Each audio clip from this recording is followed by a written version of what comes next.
good evening and welcome to It's the Sunday Sit Back. DJB the Huddle. I've got my cup of tea and I'm ready to go, people. Just like Arsenal were on Friday. Job done, no problems. Yeah, good performance. And the season is here. It's up and running and kicking off. Some great games over the weekend. I've got to be honest. Really enjoyed the game today. Liverpool Newcastle. I thought that was a great game. I predicted the score 2-2. I thought it'd be high scoring, but yeah, wow. But big up to everyone. Before we get into it, let's have a little look who we got in. You absolute legends, all of yous. Kawaja's in as usual. Gavin's in. Big up to Gavin. Big up the Prone. Big up Gyokeres SC. Who else we got? Martin Tapp as well. Absolute legends as well. Everyone's in. It's the Sunday sit back. You know where it's at, people. You know where it's at. Hope you've all been well. Hope you've enjoyed the football season, the start of the football season. There's been some brilliant games. Spursy doing what Spurs do. It's Spursy time. Here we go. Absolutely battered at the weekend. What can I say? Villa, Aston Villa, again. You know, I don't know. I think it's going to be a long season for Aston Villa. You know, I really do. We'll have to wait and see. But that's our next fixture, and be interesting to see how they respond. Man City get away with 3 points today. 2-1 weren't convincing, but you know, never say die. They've got the players that's just going to keep going and going and going. They look vulnerable at the back, but yeah. Early days, first game of the season, so we can't go into too much detail. It's all about getting 3 points on the board as far as I'm concerned. How you doing, man? UFC? Hello, DJ. I was just wondering what you think of Carlos Baleba, our new midfielder. Give him time. Give him time. I think he's got some quality about him. You know, he's looks as if he's quite intelligent. Again, you know, you just got to give him time. Really, it's hard coming into the Premiership. You know, some just hit the ground running, but there's not many. There's not many. Even the great Thierry Henry didn't look that impressive when he first came to England. So yeah, we'll give it time. Give him time. Bad result for Man United. I mean, I never saw that coming. I mean, all big up to Hull, big up to Ipswich as well. And listen, big up to Coventry. They tried to play, didn't they? You know, I've seen worse teams come to the Emirates and just sit back. They lacked a lot of quality in a lot of areas. Frank knows that. He knows that there's going to be, you know, he knows it's going to be tough. He knows it's going to be tough. And what worst place to start your season is at the Emirates, but it's out the way. He hasn't got to worry about going back there March, April time if he's struggling for points. And they tried to play football. They got the ball into certain areas. They was a little bit better second half, but we were just too strong in all areas. Just way too strong. And we'll get on to individual performances in a minute, people. But big up to every single one of you. Suge, big up to you, my friend. Member for 13 months. Absolute legend. Great supporter of all the channels. Thank you very much, Suge. Absolute legend. Smash the likes up and everything else. Big up to the Suge from Gavin as well. We've seen this before. We always start off well. We all know how it ends. Gyokeres SC. I think it's going to be down to individual injuries. That's what I believe. I also believe, and I said this, I think I was speaking to Matty and Nonsky at the weekend. I think it's going to be how this man manages this squad. Because the squad now has just grown. And you've got kind of mini superstars, if you like, within the camp. You've got Marino and Zubamendi, World Cup winners. Now, whatever you think of them, they're World Cup winners. World Cup winners don't sit on the bench week in and week out. They want to play football, you know. How's he going to control that? How's he going to keep them happy? Then we're looking at the Martinelli. Now, look, I don't want to go into Martinelli too much. One thing's all for certain. Martinelli's served his purpose at Arsenal Football Club. Martinelli has not been good enough the last 2-3 seasons, okay? There's the sentimental side where he's been at the football club. He's done really, really well for the managers that have been there. He's gone through thick and thin. Whatever you want to say about Martinelli, he's been there. Now, I believe he's got to be sold. That is one thing's for sure. But there's a right way and a wrong way of going about things. You know, he's still a young man. He just deserves a little bit of respect. He does deserve a little bit of respect. Just get him in. Just get him in. Sit him down and say, look, you're not in my plans. We think it might be better if you move on. It might be better to extend your career. We're looking at offers. This is the situation. We're not going to keep. We're not going to put you in the squad. We're not going to mess you around. This is what we're doing. Blah blah blah. Now they might have had that conversation with him. I don't know, but it's just not professional. It's just not professional. That's my opinion. You know, you've all got yours, but that's just my opinion. Big up to everyone that's locked in. Big up the Gav. He played in the Premier League before. He played for Brighton. He did, yeah. But how long? I don't think he was. Was he there? How long was he at Brighton for? I don't know. I don't know about Baleba. You got to give it time. As I said, you got to give him time. You know, he's at a big club now. Man United, Brighton, they're miles apart. When you come and play for Man United and Arsenal and Liverpool and teams like that, there's added pressure. So, yeah, I quite like him. Would I have him at Arsenal? I don't know. We were abysmal in that game. Hull deserved to win. Big up to Hull. Man UFC. Hull was, listen, I was impressed with Hull, but that's what you get with newly promoted teams. It's all or nothing, isn't it? You know what I mean? Hull came in, first home game of the season, Man United at home. They just thought, you know what, we're going to enjoy it. We're going to get the ball down. We're going to play. We're going to get into areas that's going to hurt them. And that's what they did. And they took their chances. And Man United, for me, didn't really have much about them, if I'm going to be brutally honest. Alvarez, Osman, nobody replaces Havertz in Arteta's eyes. I think the left winger, we're done in the market. Some others do have them. We're definitely done in the market on the attacking side. We are done now. There's going to be no more signings now. Konsa's come in as a long-term replacement. He's coming for cover for Gabriel if we sell him next season. I said we wouldn't get another attacking player. I actually did say that when we signed Bruno, there'll be no more signings. I was told we'd get a defender, and we did get a defender. But I did tell you there'd be no more attacking signings. That substitution when he brought on Eze and put him left wing tells you everything you need to know. Eze's our backup left winger, people. Eze is the backup left winger. That is all you need to know. Coventry did okay, but Arsenal's class just shined through. Yeah, look, too strong in every department for them. Too strong in every department. Whilst I'd like Martinelli under another manager, the treatment he's getting is exactly why we don't get decent money for our players. They get shafted. Suge, I agree. And we hold on to them far too long. And when by the time it's ready to sell them, we can't really get top dollar for them. Look, as I said, no matter what you think about Martinelli, there's a right way of going about things, and for me, it's just the wrong way. Big up Cole Rossi. Hope you're well, my brother. Joseph Connor, how you doing, my friend? Havertz, how many times have we said he scores 1 goal per game, but not much else? I was just going to go, we're going to go through it. That's exactly my words on Havertz. He scored. If he scores and it's the winning goal, or he scores and it's the equaliser in the last minute, I don't know. I want more from my attacker.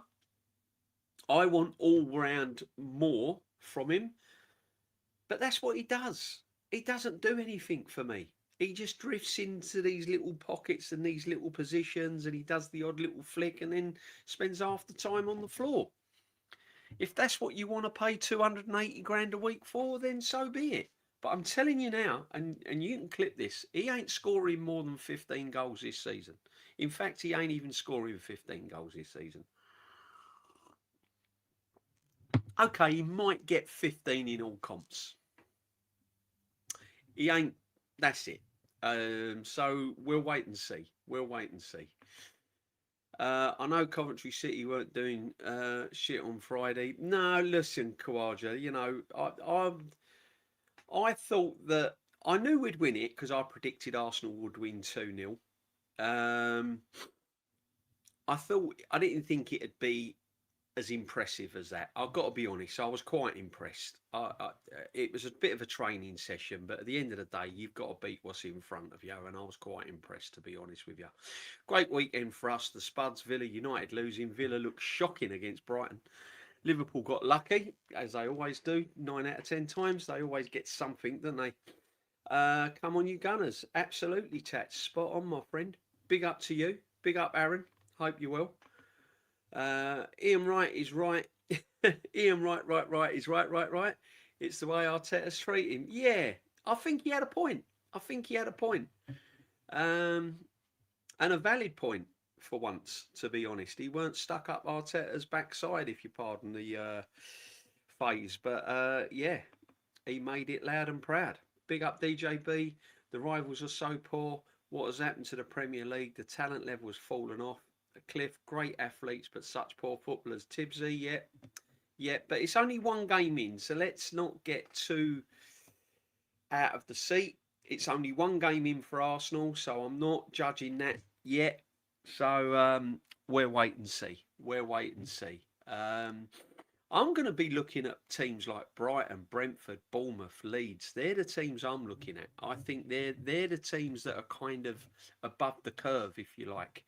You know, a lot of them players are established in the Premier League. They've been together for quite some time in those squads, and they've added one or two players here and there to strengthen it up. But on the whole, they look really, really impressive. You know, I thought Bournemouth went about City pretty well today. You know, up until the final couple of minutes, they were pretty comfortable defending and everything. You know, they kept City at bay. So. And Brentford, again, look very, very good. Leeds, strong. So it's all right looking at the big six. It's all right looking at your Spurses and your Man Uniteds and your Man City. But I always say this, Arsenal, when you play them teams, you kind of know the pressure. You know the expectations. You know how to set up. You know about them. When you play the likes of Bournemouth and Brentford and Leeds and these sort of teams, you never quite know what's coming down the pipe. So I always think you've got to show some respect to them sort of teams, you know. So yeah, but big up to every single one of you people. Greetings, DJB. And all, I hope all is well. Blessings and love. Blessings to you, my friend. Yeah, it's all good. I've got a bit of an headache. I've got to be honest with you, people. I've had this, I don't know, I don't normally get headaches. But I've got a bit of an headache. But I wanted to go live. Of course I did. Brentford absolutely embarrassed Tottenham. Yeah, completely. Hope you're watching our 3-4-3 tomorrow, the Prem winner of 26. I'm going to watch it, Jay. 100%. Yeah. Looking forward to it. I think Tottenham fans were saying the same thing. We're going to finish in the top three, going to finish in the top four, and they were full of confidence. And they got well and truly beat by Brentford. So we'll wait and see. Monday night football, Fulham, Derby. Wait and see. Big up David C1, another legend in the building. I want Gyokeres pushed out. Oh dear. Yeah, we're going to get onto it. But listen, Friday, let's go through it. Raya didn't really have a lot to do, although I thought his distribution, what he had to do when he got the ball from his feet, his distribution, I thought was very, very good. Calafiori, I thought had a really good game. Got into those areas, got into space, defended when he had to defend, done really well. Ben White, I thought looked really good. Overlapping, looked good on the ball, comfortable, quite, impressed with what I saw from Ben White. Mosquera looked good, looked comfortable alongside Gabriel. Gabriel done what Gabriel done. The only thing I would say about Gabriel is he has now taken on the responsibility, and this was my biggest fear when he hasn't got a centre half, a proper centre half next to him like Saliba. He gave away that free kick on the edge of the box that we could have got punished with. He got the yellow card. He just tends to kind of overcompensate, if you like. When Saliba's playing alongside him, he's the cool head, and he can trust Saliba, so he feels that he can, you know, be a little bit more calmer and be a little bit more kind of careful in what he does. When he hasn't got Saliba, he tends to take responsibility on as if he is the main man, and he is the main man, but you know, there's a mistake in him, and that's what worries me. That's what I'm hoping, that when Konza comes in, he can sort of get that calming head about him. But other than that, I thought he done really, really well. No problems really. On the right hand side, Saka, little glimpses, but still not at the levels we need him to be. Still a bit indecisive for me in certain areas. On the left hand side, Tzolis, I mean, what a plus. What a plus. If he's playing like that, he's an upgrade on Trossard, Martinelli all day long. Massive, massive upgrade on both of them. I thought he was brilliant. In fact, he was my man of the match. I'm going to be brutally honest. And I'll tell you what Tzolis reminds me of, all those that are old enough to remember. He's a cross between a Brian Marwood and a slower Mark Overmars. Now, I'm not saying he's Mark Overmars level, before you all jump on my back, people. But what I mean by Mark Overmars, he's direct. He gets the ball and he wants to shift it, and he wants to move with it and run with it. Yeah, he wants to get into those areas where the defender's on his backtracking. Yeah, with the, why he's similar to Brian Marwood, he just does the easy things. If it needs crossing, he'll cross it. If it needs drilling low, he'll drill low. If there's a shot on, he'll take a shot. That's what I like about him. And I'm just hoping it don't get coached out of him and he keeps it all simple, because I thought he was an absolute revelation. I thought he was brilliant. Skelly in midfield, I keep saying it. I'm getting pelters for it. Him, for me, is first choice midfielder. You either play Rice with him or you play Bruno with him. You do not leave him out and play Bruno and Rice. Skelly, for me, is first choice. He has to be in that midfield. I'll give you my reasons. One of the reasons is we look better with him in midfield. Players around him look more confident.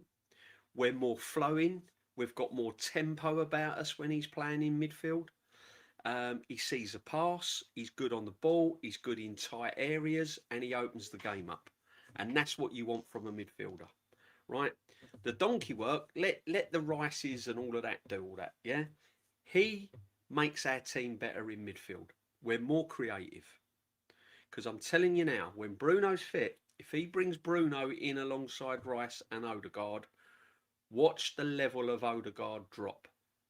The reason why Odegaard is looking impressive is because Skelly is in midfield. When Odegaard's got two defensive midfield players with him, he slows the game down. Now, that's just me from what I observe. Odegaard needs a player like Skelly in midfield. He doesn't need it slowed down. That's when he starts dropping deep. That's when he starts picking the ball up deep. That's when he starts going sideways. So for me, Skelly was brilliant, starts in midfield. Declan Rice, I thought, in the first half, got on the ball, drove forward, opened the game up, found the pass, played it simple, looked really impressive. Second half, he sort of, I think the World Cup was catching up with him a little bit, so right substitution. Martin Odegaard, listen, I can't knock him. You know, he had a few little moments when he done them silly little flicks, but other than that, I thought he was really, really good. His goal was a miss kick, absolutely awful, but it went in, so we'll take it. Again, another impressive performance. Kai Havertz scored the goal. Scored the goal. Couple of little flicks, that was it. That was it.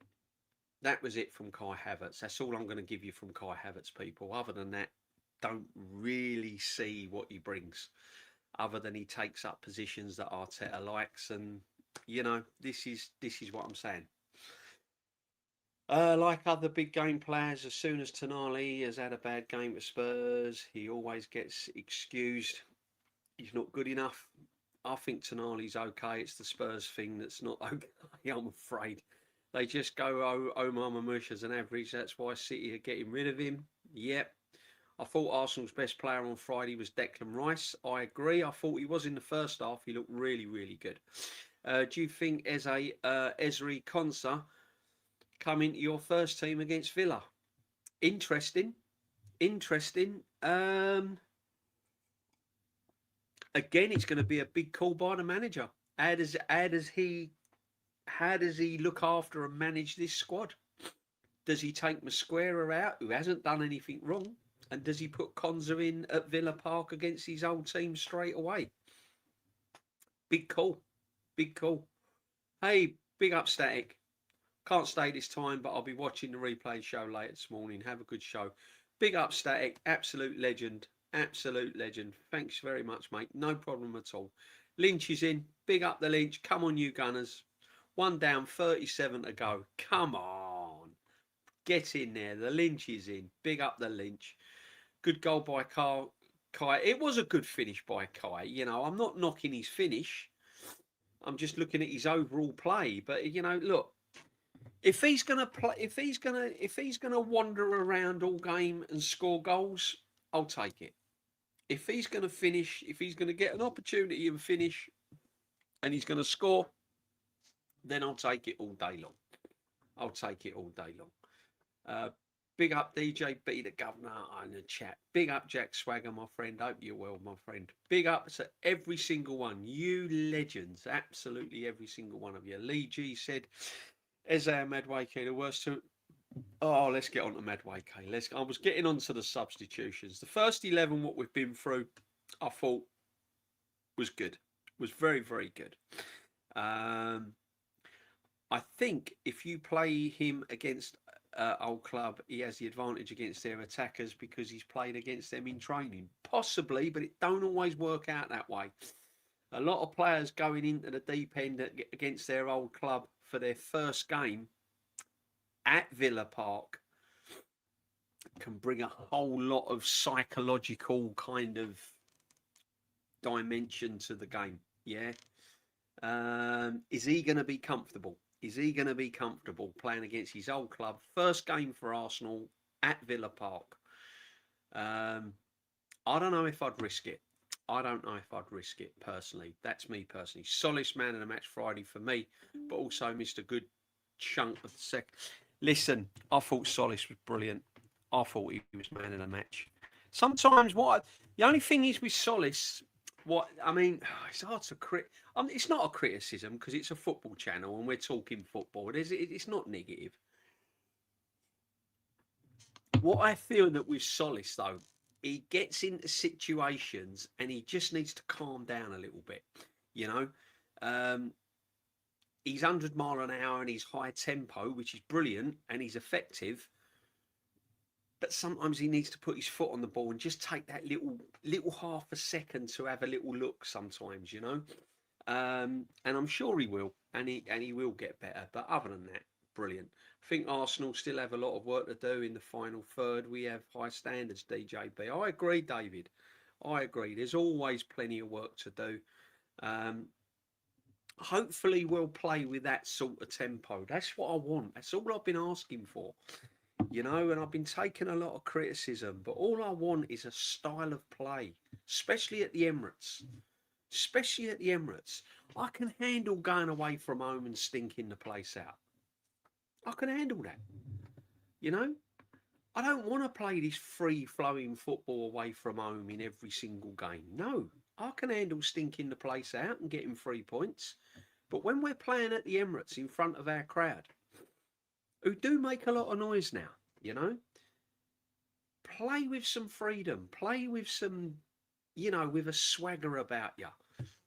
You know, like we did in places against Coventry on, like we did against Coventry on Friday. But for me, Skelly's got to start. He has to start. And I know we've signed Bruno, and I know we've got Rice and everyone else, but Rice, for me, Rice and Skelly is the right combination for me. For me, Alvarez got absolute aloo. Okay, there's still them Alvarez links, isn't there? Hey DJB, if the near invincible team of 91 played the Invincibles, then who would win?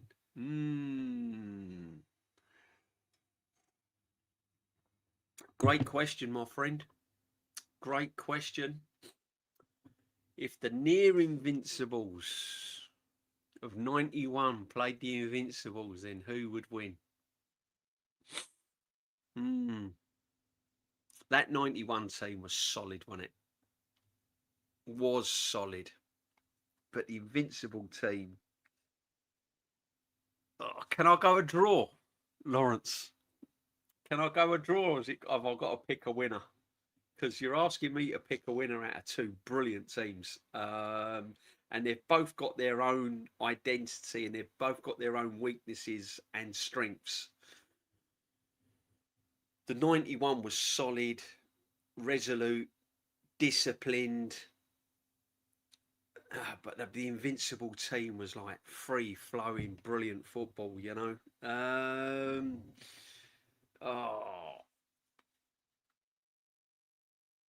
I'm going to go to 91. I'm going to go the 91 team 2-1. There you go, Lawrence. What a goal by Joe Willock. Brilliant goal by Joe Willock. Brilliant. Absolutely brilliant. Just watch AFTV with breaking news that Martinelli is off to Saudi Arabia. Sold out, man. Good luck to Martinelli. Good luck to Martinelli wherever he goes. Wish him well. I wish him well. He's been brilliant for the football club. Saudi Arabia at his age, I still think he's got a couple of... I still think someone in the Premier League should have took him. I think a Brighton would have done well taking him, you know. Brentford, Brighton. I still think he's got a lot to offer at a different club. I just think that he served his purpose at Arsenal. His time had run out. It got stale. And he just could not keep the level of performances up and move with the times of Arsenal. It needed freshening up with Tzolis. It needed it. But that's not me saying that Martinelli can't offer a job somewhere else. If he goes to Saudi, he's going to earn big bucks. Good luck to him. Good luck to him. Christos reminds me of Kvaratskhelia. Not as good, long way, but does have a very good glide about. He's nowhere near Kvaratskhelia. Have a look at Brian Marwood. Take a look at Brian Marwood in the old days. He's very similar to Brian Marwood of Arsenal. And a little bit sort of Mark Overmars-ish. Listen, you can compare him to a lot of left wingers, but they're the sort of two that stick out for me. Not as good as, I mean, Mark Overmars was levels, man. Levels. But he's got that, what I'm saying is he's got that kind of directness about with him. He gets the ball, runs with it, runs at defenders like Overmars used to do. And he's got that no-nonsense Marwood about him, you know? That's what I like about him. Long may it continue. He'll probably get injured. After about 6 games, he'll probably go down with some injury, knowing Arsenal's luck. Alvarez got a horrible hostile reception from the Atletico tonight. He walked down the tunnel whilst the players were clapping the fans. Yeah, listen, I wouldn't be over them. I wouldn't be getting too excited if Alvarez come to Arsenal, you know, guys. I don't think I'd be getting that excited about it. You know? DJB, when is the round 2 of your dust up with Stricto? Ain't happening. Ain't happening, Lawrence, bruv. Ain't happening. I'm tired of it. I can't be arsed with it anymore. Can't be arsed with it, brother. You know? I was on there talking football and tactics and what I want to see and talking how I would want. When I got asked the question, I answered it honestly and openly. and he just went straight for, I think he wanted me to go on and just be all apologetic and go on there and go, oh, sorry about what I said last season about Arteta. I'm really, really sorry. I'll hold my hands up. Like, that's what I think, that's what he was expecting. And when it didn't come, he then started going like what Stricto does. But that's fine. That's fine. That's what he does. It's not what I do. So, you know, listen, I've come across more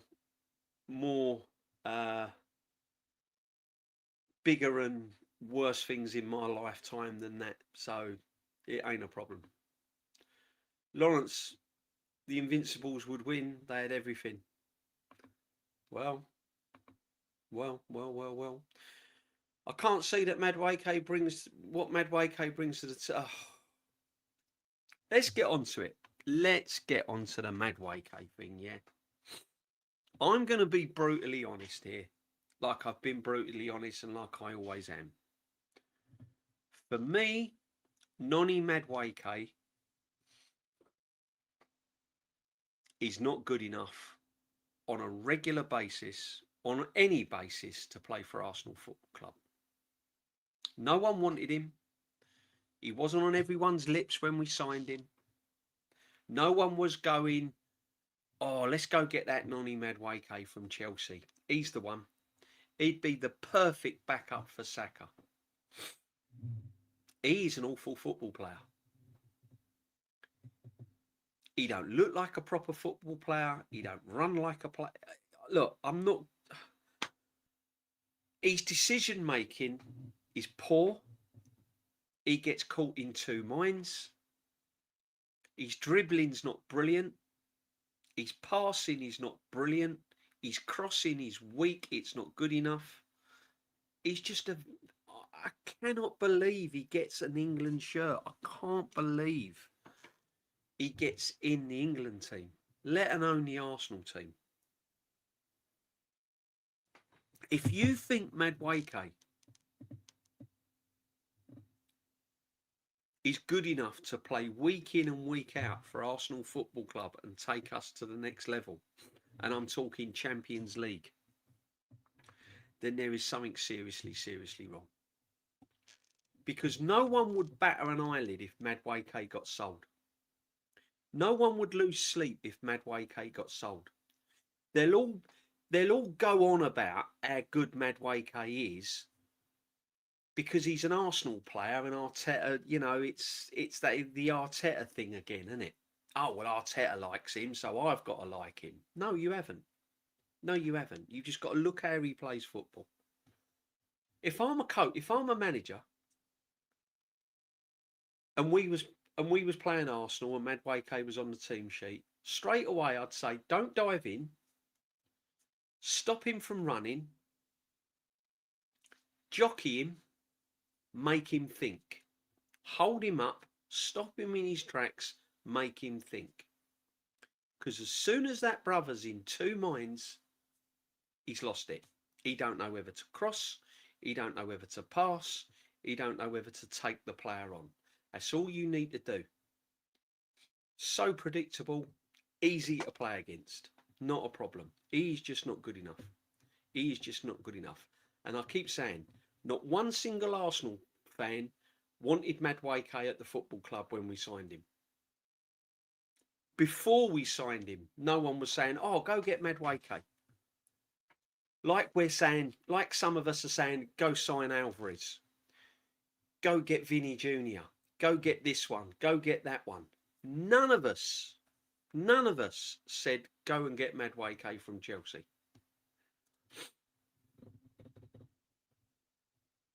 Saka, the form he's in now, is better than Madueke. I don't care how bad Saka's playing. Whatever he does in moments is better than 90 minutes of Noni Madueke. Period. He's not better than Tzolis. There you go. You know? So that's just my opinion. Unfortunately, there's people that think he's absolutely brilliant. Absolutely brilliant. So if he's that level, then he should be scoring 12 goals, shouldn't he, this season? He should be getting at least 10 assists. So, yeah, shocking. I want you to take a good look at Tzolis because he looks great now with his confidence. No hesitation, freedom. If Arteta orders him to put the handbrake on, pass back, I'll crash out on Mick.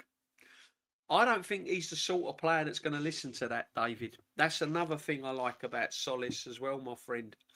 I don't think Mikel Arteta will be able to coach that out of him. That's all natural.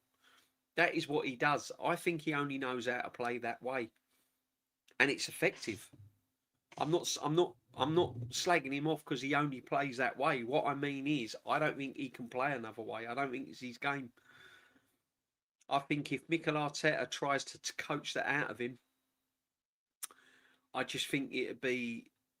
I just don't think he'll listen to it because I don't think he can adapt.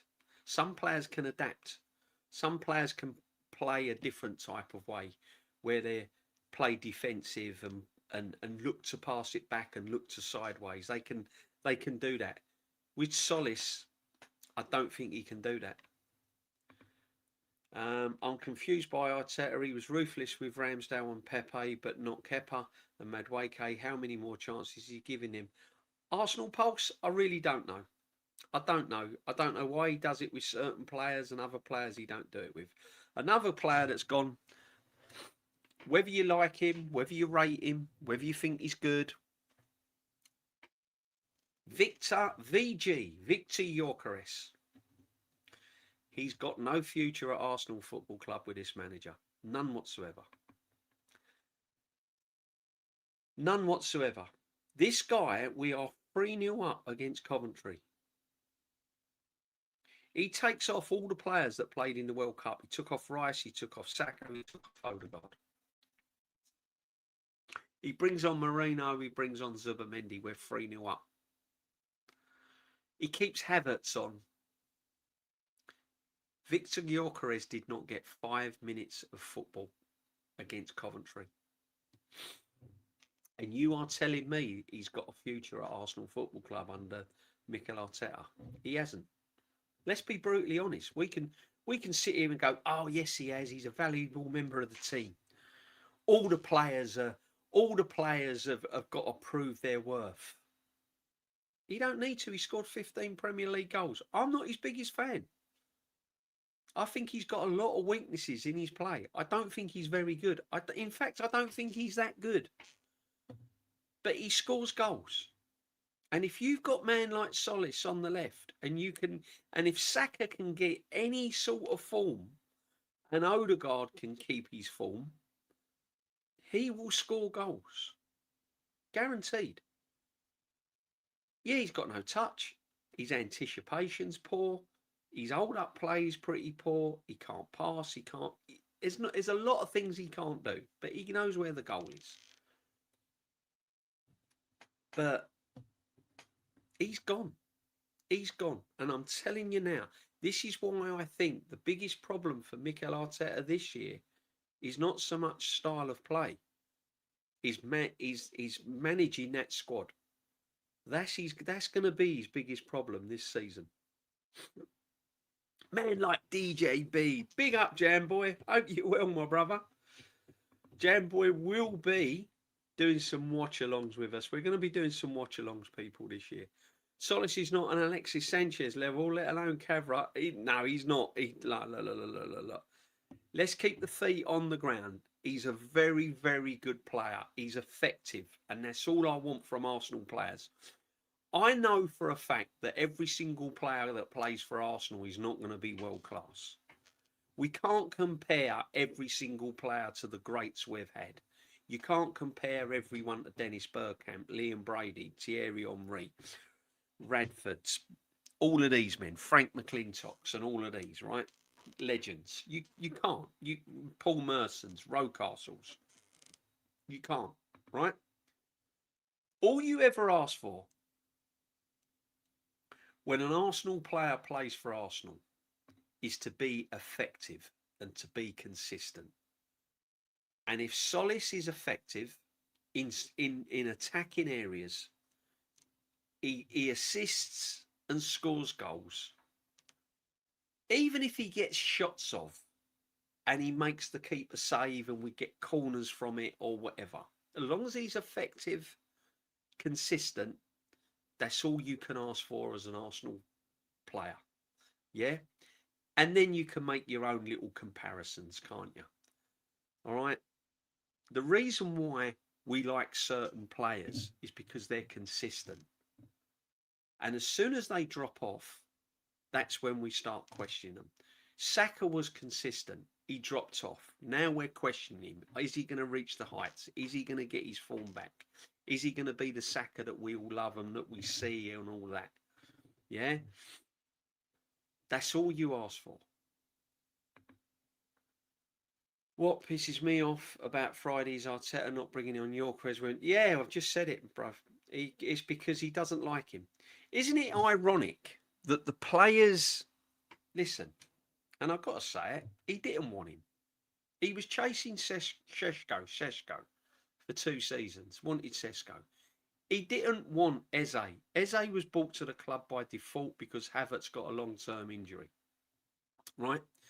The 2 players that wasn't on Arteta's radar that Berta brought in are the ones being phased out.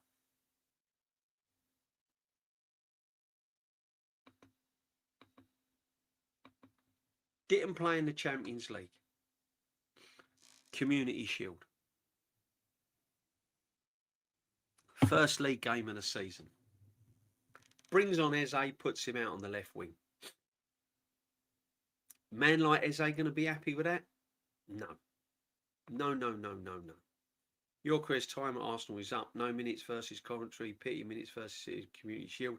Arteta has selective ruthlessness. His favourites get more chances to prove themselves. Trouble is, it can backfire, Arsenal Pulse. You get an injury to Havertz, he's got to rely on Gyokeres. Gyokeres could be turning around and going, yeah, all right. Yeah, DJB knocked him out as soon as he said about Stricto ripping up his season ticket. Yeah, it killed him, man. What done him? I tell you what done him, right? And it's funny when you think about it, right? He was calling me negative and everything else. But he ripped up his season ticket after 1 season of not agreeing with a manager, Unai Emery.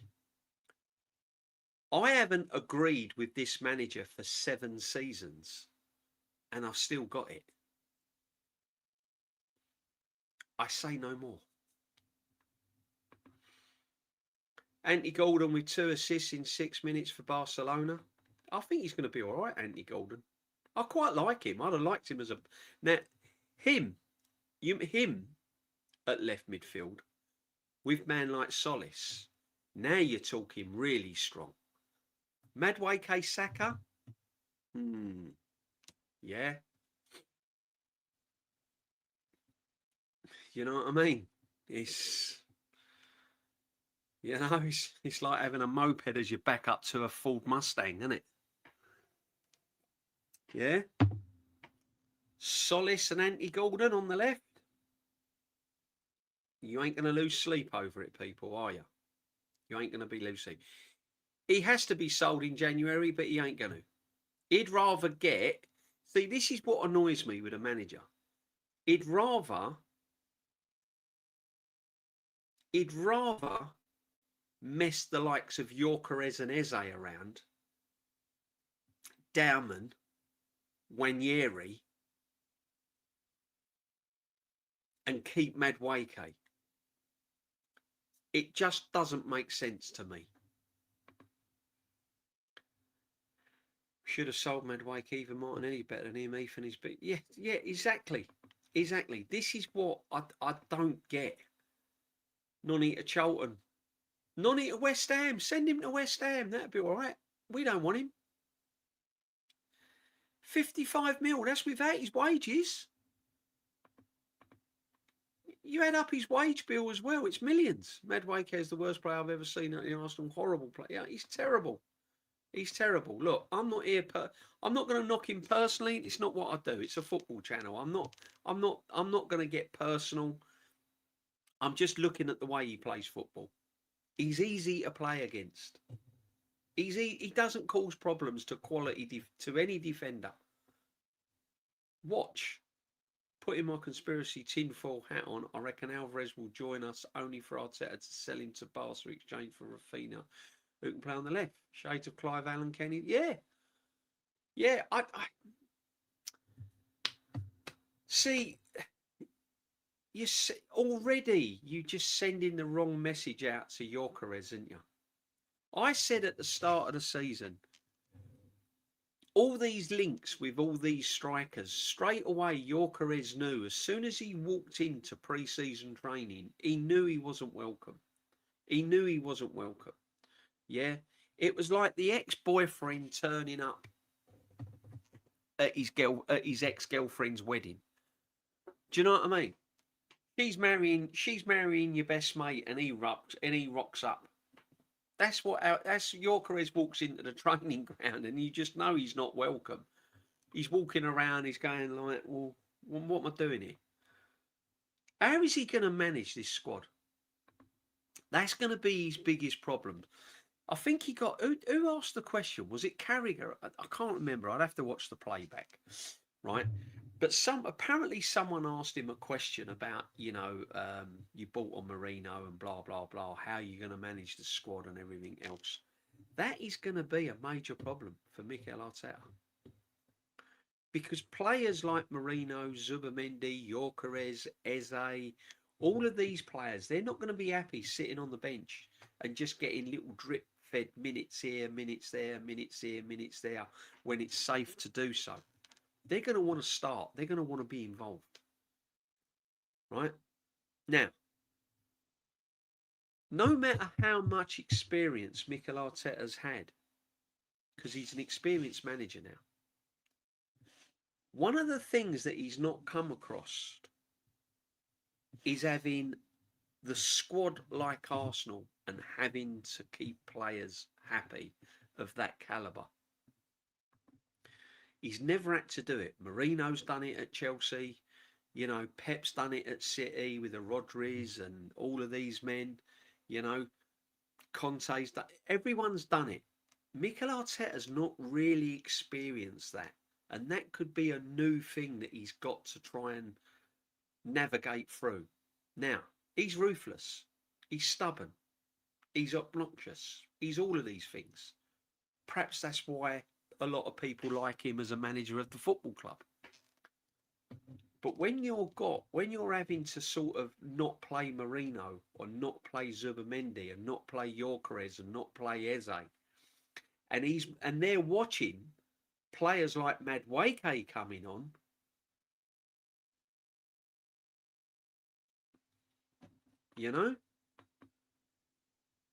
when you're Eze and you're watching players like Madueke coming on and stinking the place out, when you're Gyokeres and players like Madueke are coming on, Wanyeri, the biggest test for this football club and fan base is when he drops Skelly. Because Skelly's the new star boy. It's not Saka anymore, it's Skelly. Saka was the star boy, it is now Skelly. He's the new fluffy toy. He's the new posters in the bedroom. Yeah, he's the new name that everyone wants on their shirt. It's Skelly time. Yeah? When Skelly don't play in midfield and he plays Bruno and Rice and Odegaard in midfield, that's another problem for the manager. Now he's got Gyokeres, now he's got Eze, now he's got Marino, now he's got Zubimendi, and now he's got Starboy number 2 on the bench. How's he going to handle it? We will see. We will see. Because what is the one thing, no matter how great or brilliant a football team is, what is the one thing that a team comes crashing down on? Unrest. Unrest in the dressing room. Friction in the camp. Brings results down faster than a parachute not opening up out of a plane. I'm telling you that now. honestly. So we'll have to wait and see. Jesus is going to Napoli or Turkey. I don't care where he goes. Just get rid of him. Don't care where he goes. Send him down the, I don't know, send him down the local Sunday team. That's got to get done. Jesus has got to get out of the football club straight away. I'm 16 and a half stone with a gammy leg, and I would be better on the bloody Medway. Martin Tapp, man. I'll tell you what, I'm going to sign you up, Martin. You're done. Yeah, I'll give you 20 quid a week or $40 a week. You can, whatever. Fill your boots, my friend. Big up. This title is Arsenal's to lose. Let's see what happens. I agree, Assembled. I agree. In fact, I said to brother Matty, the Southern Gooner, big up the Southern Gooner, man. I said I think we're stronger I think we're in a better position this season than we were last season. Because last season the pressure was on. Last season he had to win that Premier League title. He needed to win that Premier League title, right? This season, the monkey's off his back. He's got the squad. Everyone's established. He's established. Everyone's established. Spurs, new players, new manager. Man City, new players, new manager. Big players have gone out the door. Liverpool, new manager. Man United, Carrick, first season in charge, whole season from day one in charge. Yeah. So all the rival big teams have kind of, do you know what I mean? They're feeling their feet. We're ahead of the curve. We're way ahead of the curve. So it should be easier this season than last. I'm not saying it's going to be easier strolling the park, but what I'm saying is it's going to be a lot easier this season than what it was last season. Yeah. So if he doesn't win it this season, you know what I'm saying, people. You know what I'm saying. Excellent point, D. The football word is so opinionated, yet not a single one of us said, go get Madueke. Nope. When we was looking for a backup right midfielders last season, I think I was saying Bowen from West Ham. Didn't even think of Madueke. Not once did I sit down and go, that Madueke guy at Chelsea, that'd be a good signing. That'd be an excellent signing. Didn't mention him. No one mentioned him. Suddenly he's at Arsenal and everyone and half the fan base are going, oh, I don't know what you're talking about. He's quality. He's not. Elanga is better than Madueke. Madueke don't finish that goal that Elanga scored today. He doesn't finish it. He takes one touches too many. The defender either catches him up or he drills it over the bar or something. Or he hits it too far in front of him and the keeper comes out and smothers it. He doesn't score that. We're still waiting for the marquee statement signing. Go get Osman, a proper striker. See,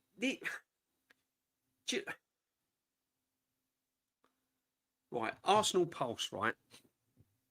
All I'm hearing from pundits, Arsenal fans, is Arsenal need a proper striker. Arsenal need a striker. As if Gyokeres don't exist.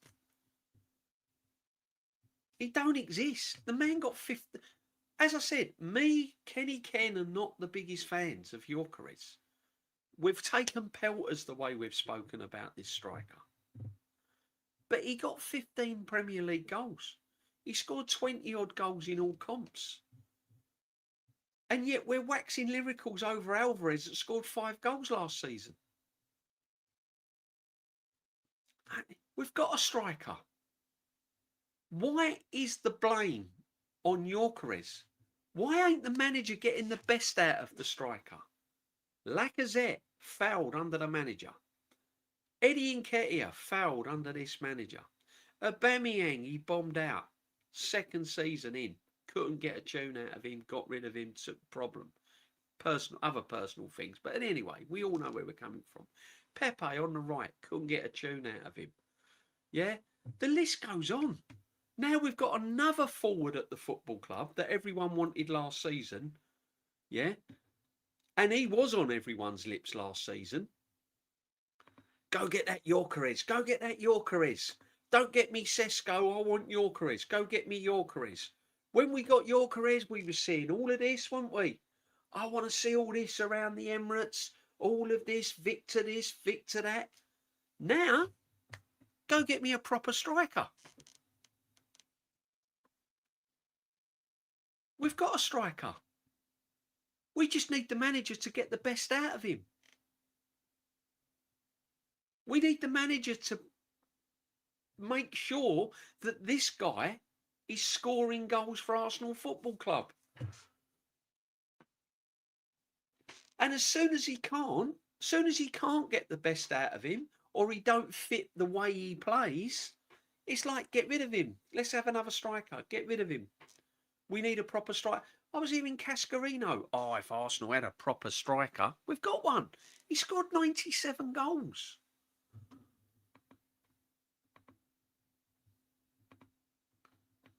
It's crazy. Jam boy, honestly, time will tell, bruv. Time will tell, brother. Time will tell. Gianni's in the building. Sorry, Gianni, man. Big up my guy. Big up you, Gianni. Every single time, big up the world-class chat. Hope everyone is having a good weekend. We are now, Gianni. We are now. The Spurs lost. Man United lost. City struggled. Liverpool drew. Arsenal cruised it. All looking rosy in the garden. Any West Ham in tonight? I've got to say it. I've been saying that as well, and I got pelters for that. I got pelters for that. I did say that West Ham would struggle in the Championship. Don't be surprised if West Ham don't come up first time of asking. I said it. I said it. Charlton was in cruise control. They well and truly convincingly beat them, apparently. Yeah, so we'll see. Yeah, it's annoying about this striker thing. We need a striker. Is Alvarez going to be better than Gyokeres on goal scoring ability? Not pace, not hold up play, not. I'm talking about scoring goals. Or is it another striker that possibly could come to Arsenal Football Club that this manager can't get the best out of? Let's put a little bit of clarity on this Havertz, right? Kai Havertz is not an out and out striker. We bought Kai Havertz not as a striker. We bought him as a number 10 stroke midfield creative player. We did not buy him as an out and out striker. Kai Havertz is not a striker. He's been made into a striker because we had no other option. He's like a false number 9. We more or less play with a false 9. That is how we play. So what makes you think that bringing an out-and-out striker to the football club is going to be any different to the strikers that have rotted in the past? Lacazette, Eddie Nketiah. The list goes on. I don't know. We've got a striker sitting on the bench. Can't get on against Coventry. 3-0 up. Can't get 1 minute of football time off the bench. If you think we can rely on Havertz for the whole season, watch this space. If Havertz was fit all last season and he plays, we don't win the league. Gyokeres was still our top goal scorer in a system that doesn't suit him. Facts, Jamboy. Facts. And I will say it again, and Jamboy knows, I am not the biggest Gyokeres fan, right? Before everyone gets on my case, I'm not the biggest fan. He's got a lot of flaws in his play. I don't think he's an Arsenal-type striker. However, I've always said that over 30-odd games of football, I would put him scoring more goals than Kai Havertz. Simple as that. And it's really, really disrespectful to Victor Gyokeres when he's hearing that Arsenal need a striker. We heard it last season. We heard it last season, at the beginning of last season, when we were doing streams and going around the channels. It was like, oh, all we need is the missing piece. Well, what striker would you like to go and buy then? Oh, I want Victor Gyokeres. I want Gyokeres. Don't get me Sesko, he's a scrub. Get me Gyokeres. The guy's scoring goal for fun. Go and get me Victor Gyokeres. Go and have a look at all the channels, and big channels as well, when we signed him. Yeah? Oh, they was all like, yeah, Victor Gyokeres, way. Now, go get me a striker. Go get me a striker. Havertz scored in the Champions League final twice and a title winner versus Burnley. Yep, Arsenal Pulse, he did. You're right. You're right. He did.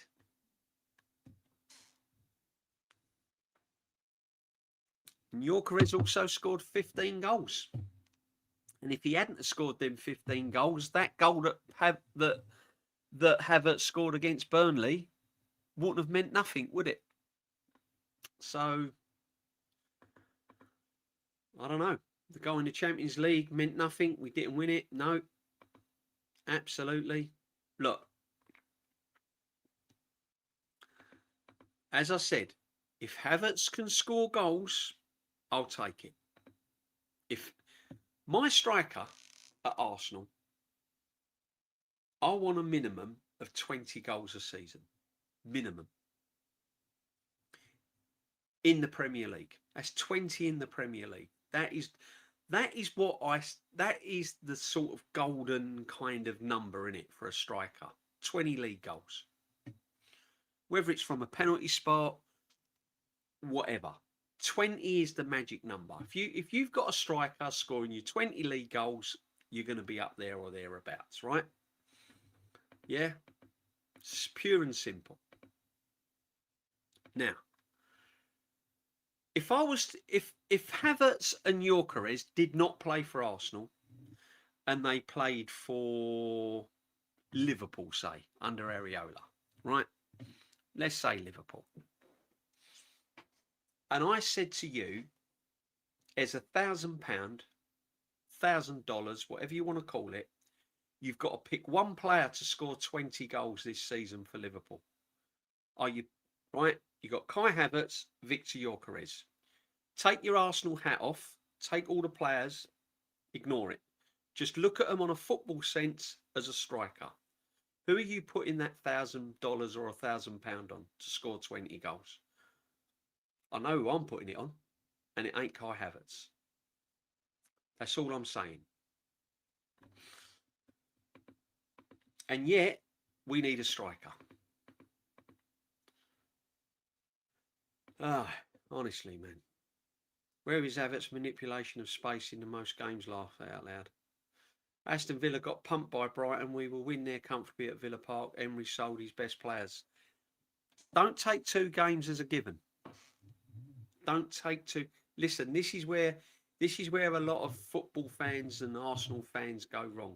Just because Aston Villa got pumped at Brighton doesn't automatically mean that they're going to roll over and die against Arsenal and we're going to smash them.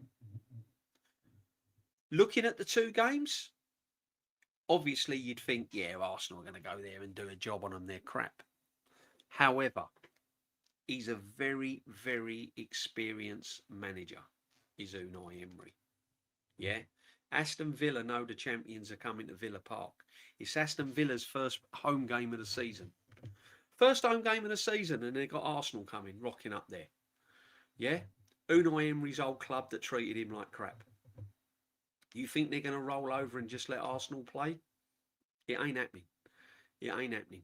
Now, whether they got pumped and coming off of a back of a 4-0 loss, they're going to want to put it right. That's how football works, people. All right? Okay? So I'm not knocking you, but sometimes you have to look at the bigger picture.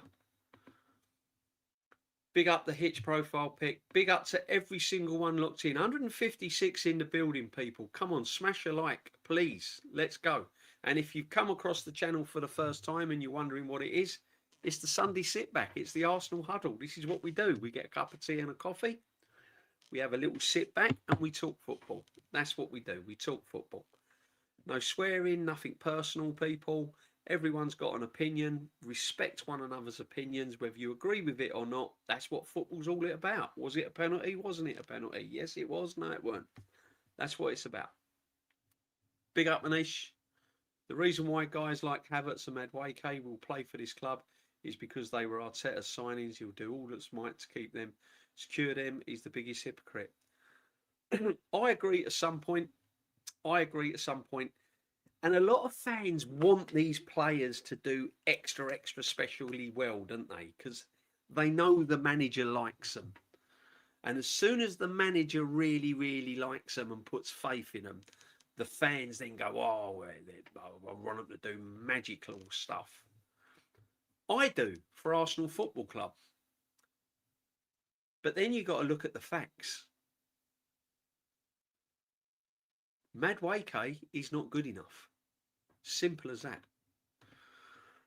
If you think Gyokeres is a better footballer than Havertz, then you have a serious mental issue. Gyokeres is just a finisher. Havertz is an all-round game better. See, you didn't listen to what I said, did you, Arsenal Pulse? See, this is where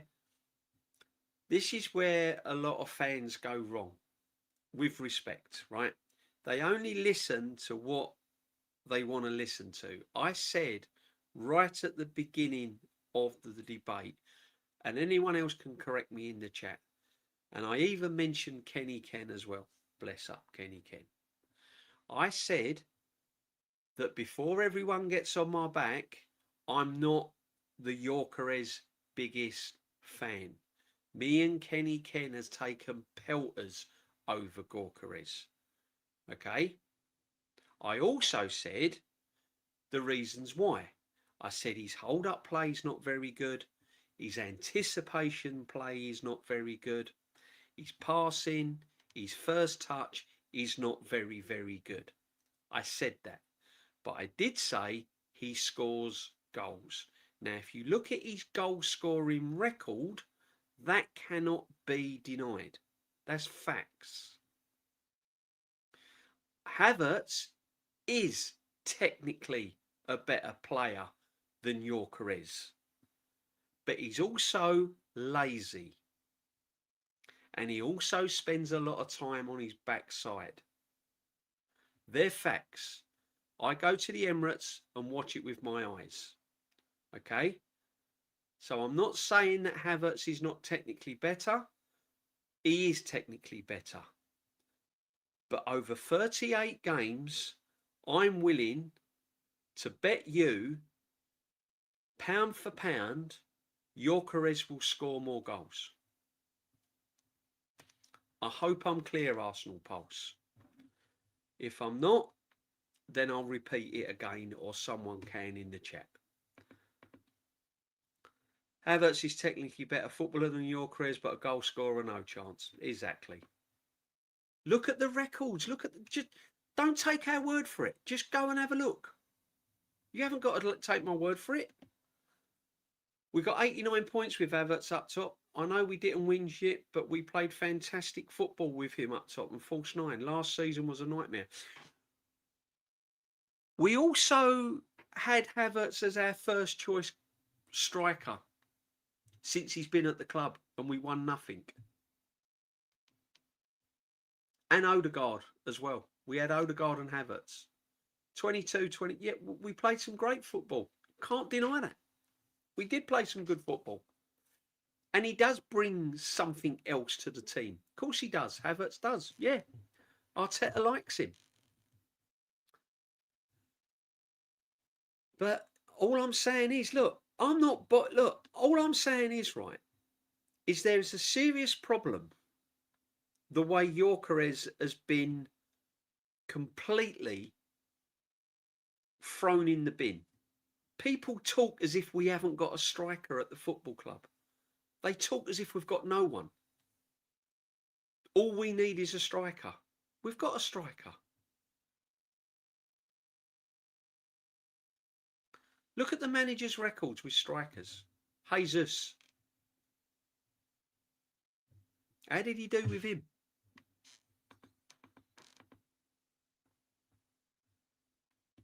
Lacazette. Eddie Nketiah. How was he? What output did they have under this manager? And now he's doing it to Gyokeres. Arteta's style of football was the reason last season was a bore fest. Of course it was, damn boy. We know that. We know that. It was a miracle he scored all them goals for Arsenal the way we was set up last season. He even said it in the interview. I watched the Sky interview. And even Arteta said, his own words, we need to improve on the attack. Something along those lines. But he mentioned that the attack or the final third wasn't very good. He mentioned that there needs to be improvements this season in the attacking third. That's what the manager said. So it was a miracle Gyokeres got anywhere near 15 goals last season. Big up, my friend. Yeah, I'm all well, bruv. Good to see you, mate. Hope you're well. And you, Julio. Fantastic people. Make sure you smash a like and sub to the channel. See what Chelsea do tomorrow night. Someone must have raided me and I don't know who it was. Arsenal post, Jesus isn't going to Napoli. Stop believing in the fake news. Exactly. And if anyone knows, it's Gianni. I'm telling you. If Gianni says he's not going to Napoli, I'm going to believe someone that lives, dies, breathes Italian football. He knows more than anyone. And I like me Italian football, but I'm not debating with Gianni over Italian football, mate. Nowhere near. Question, do you think Arsenal have a dominant force of, say, 6 players that controls that changing room? No, Arteta's in charge. No one is bigger than Arsenal. No one's bigger than Arteta. Arsenal Football Club's not bigger than Arteta. Dangerous, isn't it? Dangerous. But that's where we are at the moment. Listen, everything is rosy. Everything is strawberries and cream. Everything is champagne. Everything is nice at the moment. It's when it goes wrong. When it starts going wrong as league champions, it's a bit different to when it goes wrong when you're chasing the title. When you're actually champions and it goes wrong, it's a little bit different. Look at Liverpool last season.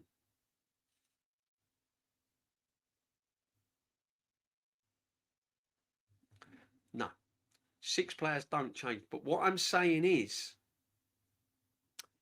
they might not, the players might not dominate the changing rooms. What I'm saying is that unrest creeps in. Players get itchy feet. They want to play football. Mourinho knows that he can play first team football elsewhere. I'm telling you, there's a lot of clubs Mourinho would start. I'm not a big, massive fan of Zubimendi, but I do know he would start minutes at other football clubs. I know he's not that bad that he wouldn't start for other football clubs. Yeah? And they're World Cup winners. Eze would start at most football teams in the Premier League. He'll start for Brighton. He starts for Bournemouth. He starts for Leeds. He probably starts for... he might even start for Liverpool. He might even start for Manchester City. Eze starts at most football teams. Yeah. Big up Lee Gunner for the raid. Absolute legend, Lee. Big up to you, Lee. Thank you. I knew it was someone. Big up, Lee. Unless Allegri gets rid of certain people before the window, I think he'll screw up like he did with Milan. Yeah. Good point, my friend. Hi, DJB. Hope you're well. Big up to you. Let's get down this chat the best I can. I'm a little bit behind. Big up, Benji. And we got the Sully in. There he is. You got to shave your hair, Darren, because look, I didn't recognise old Haaland. Don't want Alvarez. He's a journeyman. I'm with you, Darren. I'm with you. We've got a striker. Why do we need Alvarez? Why do we need Alvarez? We've got an elite manager, haven't we? We've got an elite manager. Why do we need Alvarez? Why don't this elite manager go and get the best out of Gyokeres? Oh, I forgot. He couldn't do it, could he? He couldn't do it with Jesus, and he couldn't do it with and he could. Yeah, he's got a history with strikers, hasn't he? This is the problem. I just can't stand. Big up, Lee. Like Cascarino was any good. Exactly. He was shocking, man. I thought, oh, mate. Big up, Lee. I think leave Havertz up top for now. Once he dries up, Glock comes in. Keep Glock and Havertz left wing. I was a Glock fan, but I've noticed he's dropped off pre-season. Listen, as I said to you before, Darren, I've never been a Gyokeres massive fan. But what I do know, he scores goals. He's not technically gifted. He scores goals. And if I've got two players in front of me, Havertz and Gyokeres, and they was lining up for Man City and playing 38 games each, I'm putting my money on Gyokeres. Tzolis the next Messi? Nah. No. Look, Tzolis is a very, very good player. From what I've seen so far. Still only early days. Keeping it all cool, keeping it all calm. Honestly, I'm so impressed with him. So impressed with him. He actually got me out my seat. He actually got me out my seat. I haven't had that feeling in ages. When he got that ball, I was like, yeah, go on. And that's all I wanted from a player. Someone that excites me. And he does, because he's direct and he does the simple thing. Yeah? It wasn't a case of him getting the ball like I saw Martinelli, Trossard, where I go, they're just going to put a foot on it and check back. They're just going to play it sideways, or they're going to run it out. Yeah? He actually gets me excited. And long may that continue. Big up everyone that's locked in, guys. Smash a like on it. Arsenal seem to have a system that some players are comfortable with, and no change, it will upset them. Listen, we don't need to change wholesale. I'm not saying like completely change. I just want us to be more active at home. As I said, I'm happy to go away from home and stink the place out. Yeah, go to the Etihad, stink the place out, come away with 3 points. Go to Anfield, come away with 3 points. Yeah, I'm over the moon. But at the Emirates, turn it on a bit. Go and turn it on a bit. I'm sorry. I don't care if I don't care when Bruno's fully fit. I don't care. Skelly starts for me. Skelly starts. David Raya is one of the first name, obviously first name you put on the sheet. Gabriel, Skelly, Rice. That's it. They're the first four you put on your team sheet. And then you build the team around them. Skelly starts. Because when Skelly's in the team, Odegaard plays better. When Skelly's in the team, we play better. We just play with more tempo. We get on the front foot quicker. And I've just got a fear that when Bruno's in the team alongside Rice, and I might be wrong, I might be miles off it, I just feel that the pace will be slowed down a little bit. I just feel that it would start to go sideways again. What I don't support is all the Havertz in midfield that was never worked at all. Arteta has to play him since he's got to. Yeah, exactly. He had to play him. He's on 200 odd grand a week. He's got to play him. We'll see. Martin taps in. All the legends are in, plus other legends. New legends have joined as well. Big up to everyone. Make sure you sub into the channel as well. Lee Raid, if you haven't subbed Lee Gunner, sub to Lee. Gianni's in the building.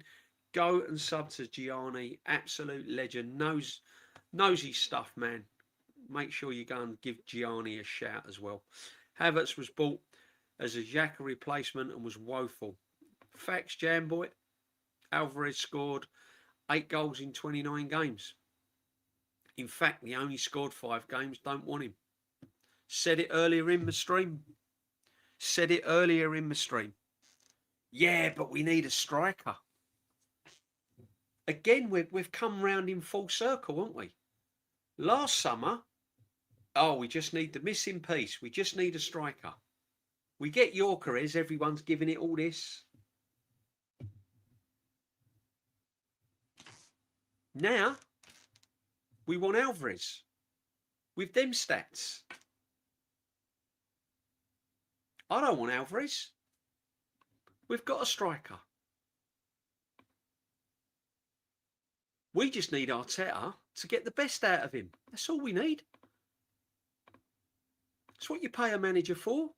It's what a manager's paid by the club for. That's why he's on 20 odd million pound a year or something crazy. That's why my season ticket's gone up, to go and do a job. As Roy Keane says, do your job. Do your job, people. Just do your job. Spot on DJB. Arteta doesn't want him to play with a striker. He don't. He wants a false nine. Clear as day. What if Chelsea win 4-0 tomorrow night? So what? Don't matter. I'm expecting them to win. Be interesting to see how Fulham play, actually, because they're one of my teams I think is going to struggle this season, Fulham. You know, that kind of team that you look at that's been in the Premier League for a few years and you just think, they're the ones that could get dragged in with the obvious candidates. But if Chelsea win 4-0, they win 4-0. It's the first game of the season. I'm not getting too excited, people. Yeah. As I said, I'm over the moon with how we played on Friday, but it was against Coventry. In all no disrespects to Coventry. Yeah. They won't sell either Glock or Nonny. No, they won't. They won't. Trouble is, right, Darren, right? There's a difference between selling a player, the football club's wanting to sell a player. Now, let me rephrase it. There's a difference between a club wanting to keep a player and a player wanting to move. Gyokeres, when he wanted out of his last club, look at the problems he caused. Didn't turn up for training, down tools, refused to play. All of this, wanted Arsenal, wanted Arsenal, wanted Arsenal. If he does not get minutes, if he does not, and I might be wrong, but if he doesn't get game time or significant game time, and there's talks of strikers, and do you think he can't hear the media and the pundits giving it, Arsenal need a striker? They're missing an out-and-out striker. He's probably thinking, hang on a minute, am I hearing things? Have they seen how many goals I've scored? And they're saying that we need an out-and-out striker. He'll go to his agent and go, get me out of here. I don't care where I play. I'll go and play I'll go and play in Timbuktu. I'm not bothered. Just get me out of this football club. He's going to want to move on.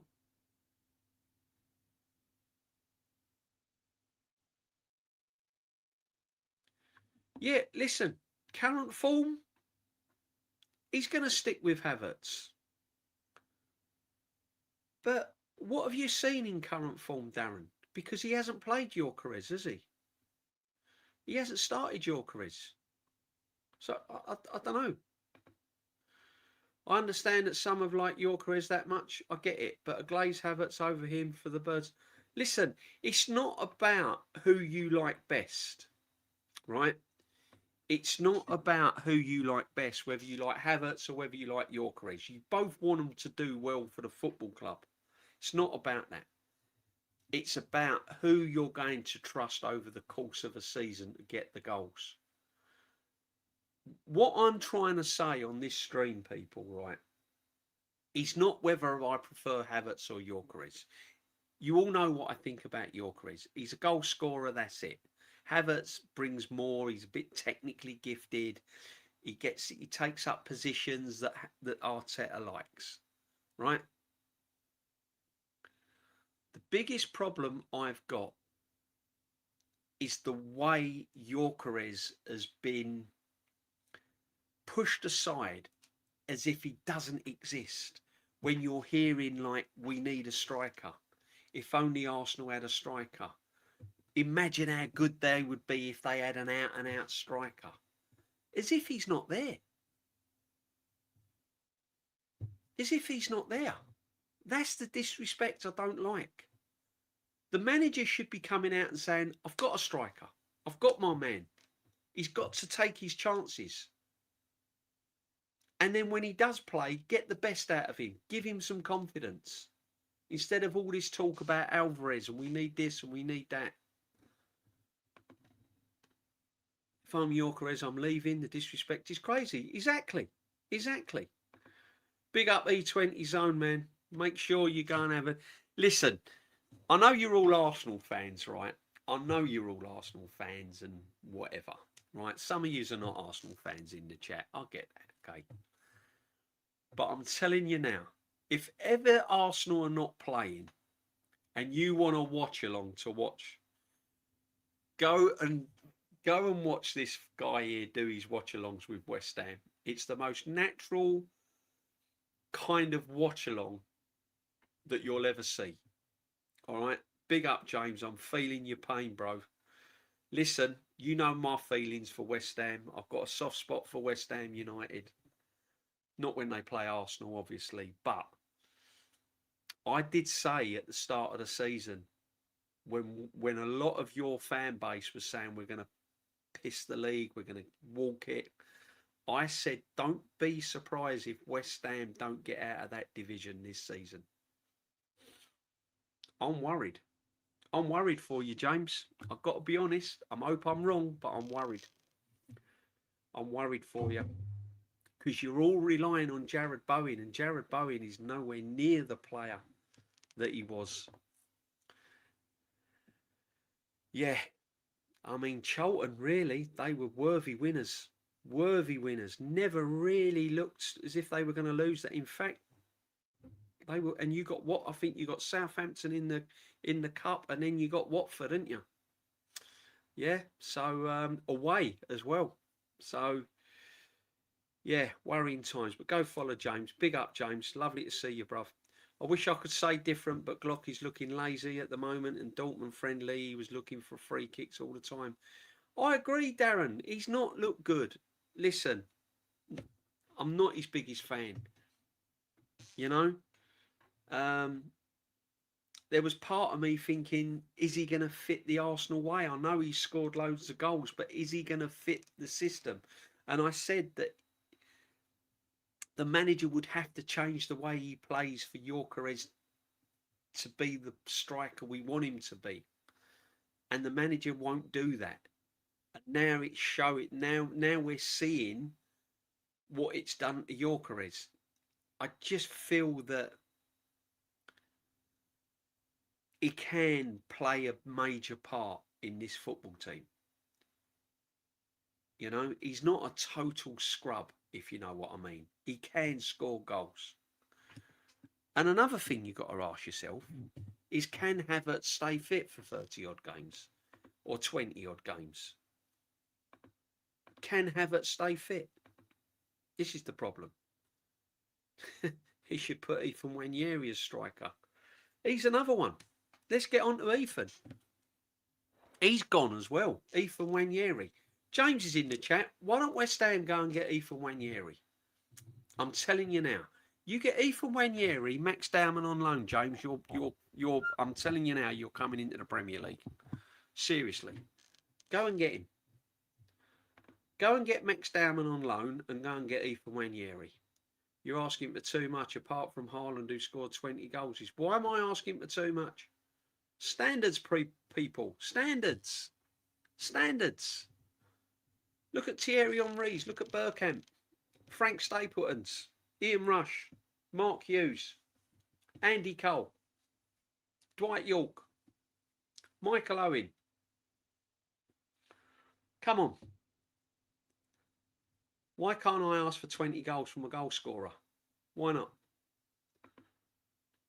20 in the Prem, 100. Absolutely, Lynch. Why not? Why is 20 goals, right, for an Arsenal striker that impossible when we've got one of the best teams ever? Declan Rice, Bruno, Saka, Tzolis. People say we've got one of the most creative, brilliant teams. All these world-class players we've got.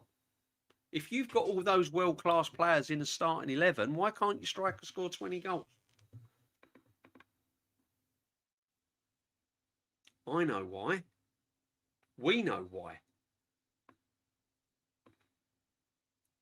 Because the manager's got to try and play a way of football to make the striker score 20 goals.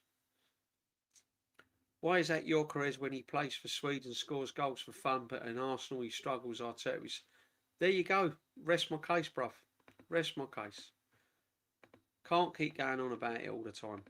Wanyeri, again, another creative player. Not got really a future. I'm telling you now, right? This has been a really good debate tonight. Wait till Bruno is fully fit. Wait till Bruno is fully fit and have a look at the Arsenal midfield. Let's see if Skelly's in it. And if he's not, then we'll see how we play.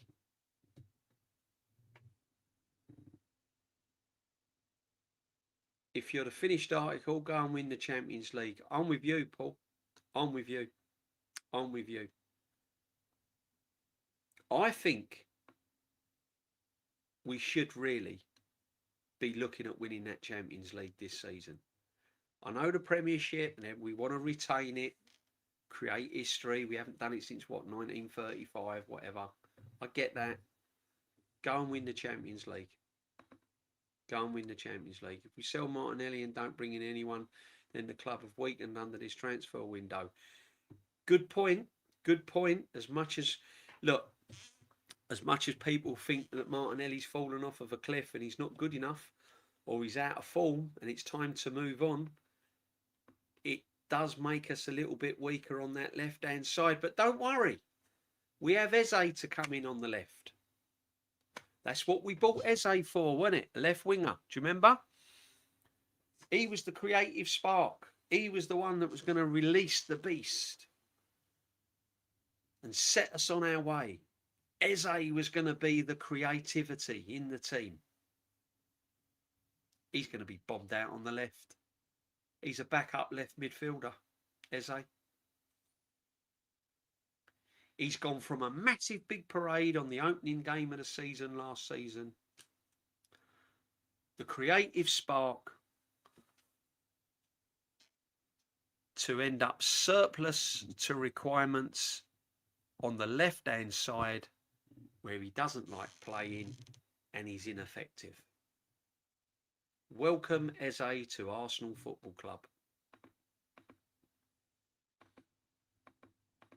People don't like it. People don't like hearing the facts because they go, oh, you're negative.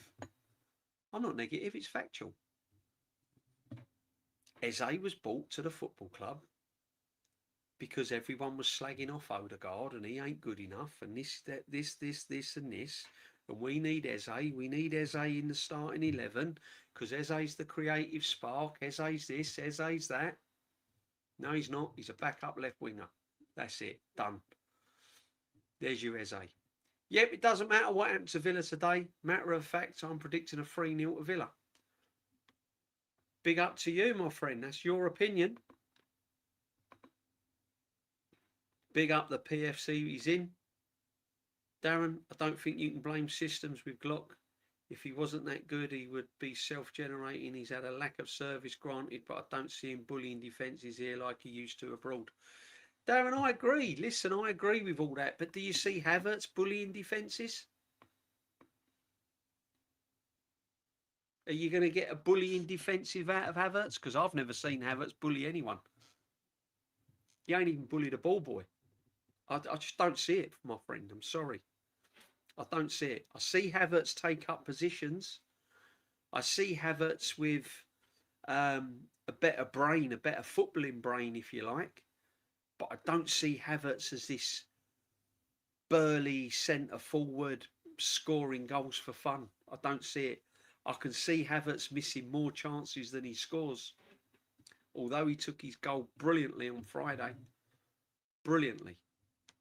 Can't knock him. But I'm sorry. I still don't trust him over 38 league games. That's just my opinion. Some people think Havertz is the second coming of Thierry Henry. That is the pedestal that they've put this guy on. I don't see it.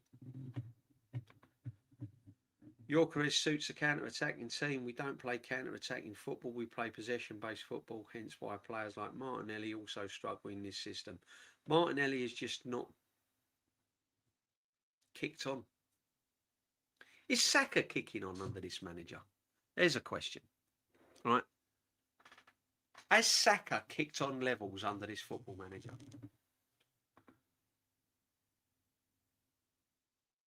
Is Saka in the same bracket as Elise?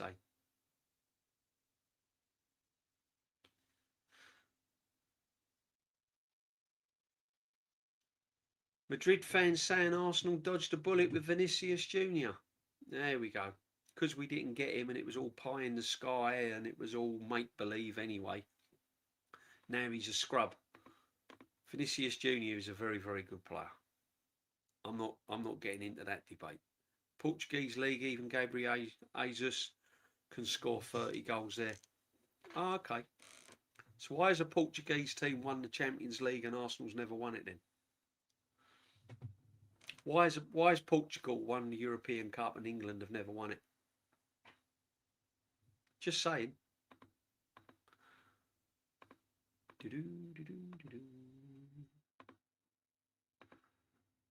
Big up, Suge. Big up to you, my friend. 20 goals against media. Oh, it's the moment of Suge. 20 goals against a mediocre defence is a minimum. If we had Henry, Bergkamp, or even Oba, I'd be expecting 40 league goals per year. Suge, I agree. I agree. If you look at the defences in this Premier League, you look at City's defence, you look at Liverpool's defence, Virgil van Dijk's, for me, way past his sell-by date. Yeah.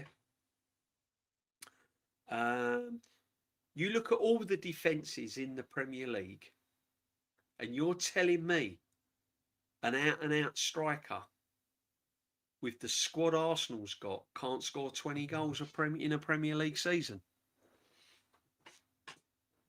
I'm with you, Suge. Absolutely bang on. That's why I said it. There is no excuses whatsoever why a striker with the midfield that Arsenal have and the defences that a lot of these teams have in the Premier League, why he can't score 20 goals. Facts. Big up, Suge.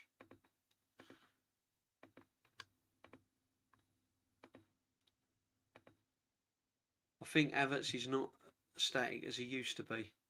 Well, we'll see, Darren. We will see, brother. We will see. I'd argue Gyokeres spends more time on the floor. His first touch is shocking. Can't hold up play. His decision making is useless. The guy can only score goals. Well, if he can only score goals, that's what a striker's for, isn't it?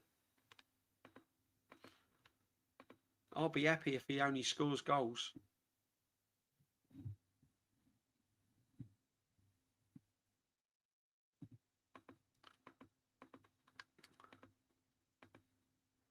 The nightmare yacht up front should not be compared to that.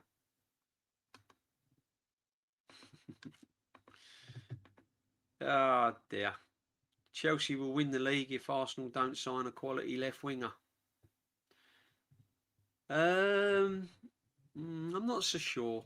Look, I can't judge Chelsea. I think Chelsea will be a problem this season. I don't think they're going to be...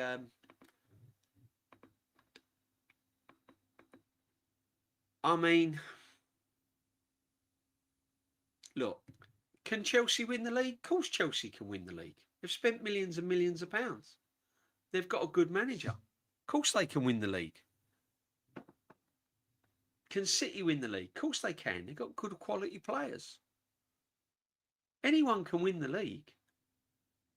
But I just feel Chelsea will be better.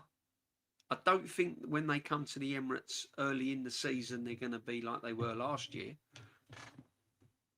Can they win the league? Not at the moment. I think if Arsenal's team stays fit and the right players stay fit, and what I mean by the right players, like I'll give you an example, right?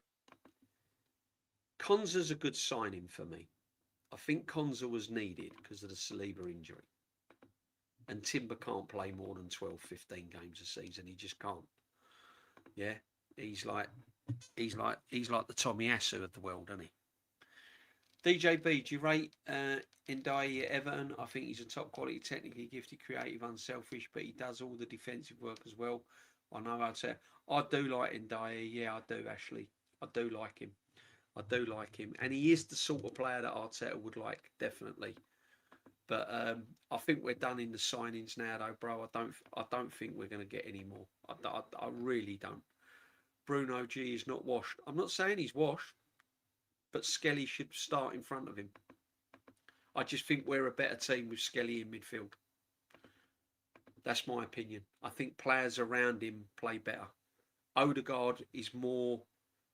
He plays with more tempo and more confidence when Skelly's in the team. Skelly thrives on players that play quicker. Odegaard thrives on players that are more direct. Watch Odegaard's style of play change when we line up with Bruno and Rice. So fans are ridiculous. Too much fantasy football and gaming consoles. Yeah, I've got to admit, they do talk as if they're playing fantasy football. Tzolis gets the ball and looks for pass to me. I love Tzolis. What I've seen from Tzolis, I enjoy. Long may it continue. Long may it continue. Big up the Jam Boy, member for 13 months. Porto, Portugal, Bosch. Exactly, Jam Boy. There you go. But they're washed, apparently. You know, yeah. Big up, Jam Boy. Big up, Suj. Let's reflect. Here we go. We're going to have a reflection time. This is when we reflect. We close our eyes and Suj comes out with a world-class stat. And you just have to reflect a minute. Take your Arsenal hats off. And it's time for the Suj reflection.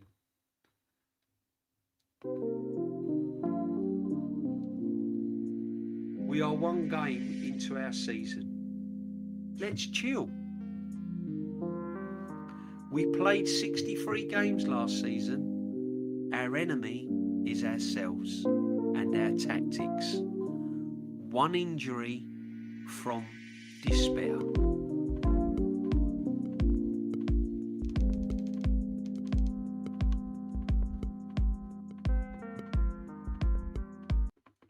Thank you for that, Suj.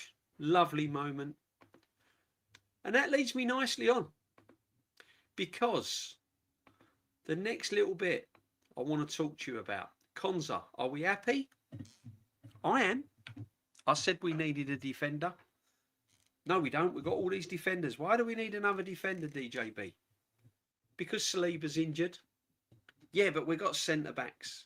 We've got Calafiori, we've got Hincapié. They're not centre-backs. If they were centre-backs, the manager would play them there. And he plays them full-back. They was never a centre-back. So we get Konsa. Brilliant. Okay. Little thought, people. Little thought.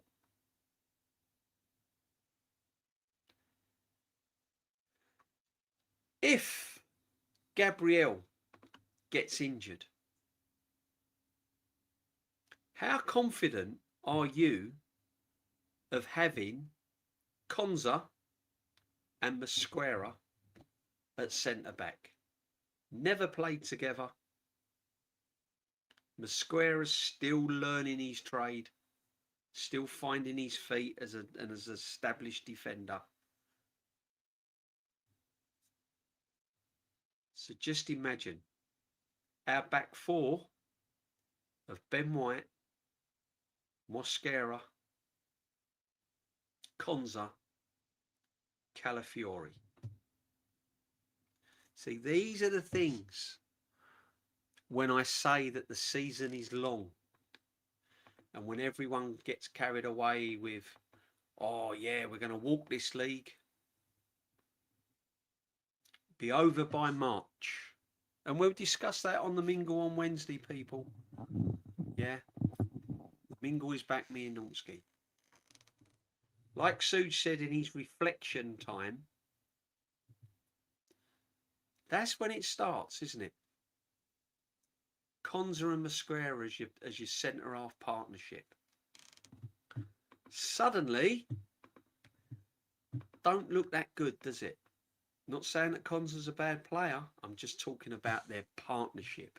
Because one thing that won us the league last season was our stability in the defence.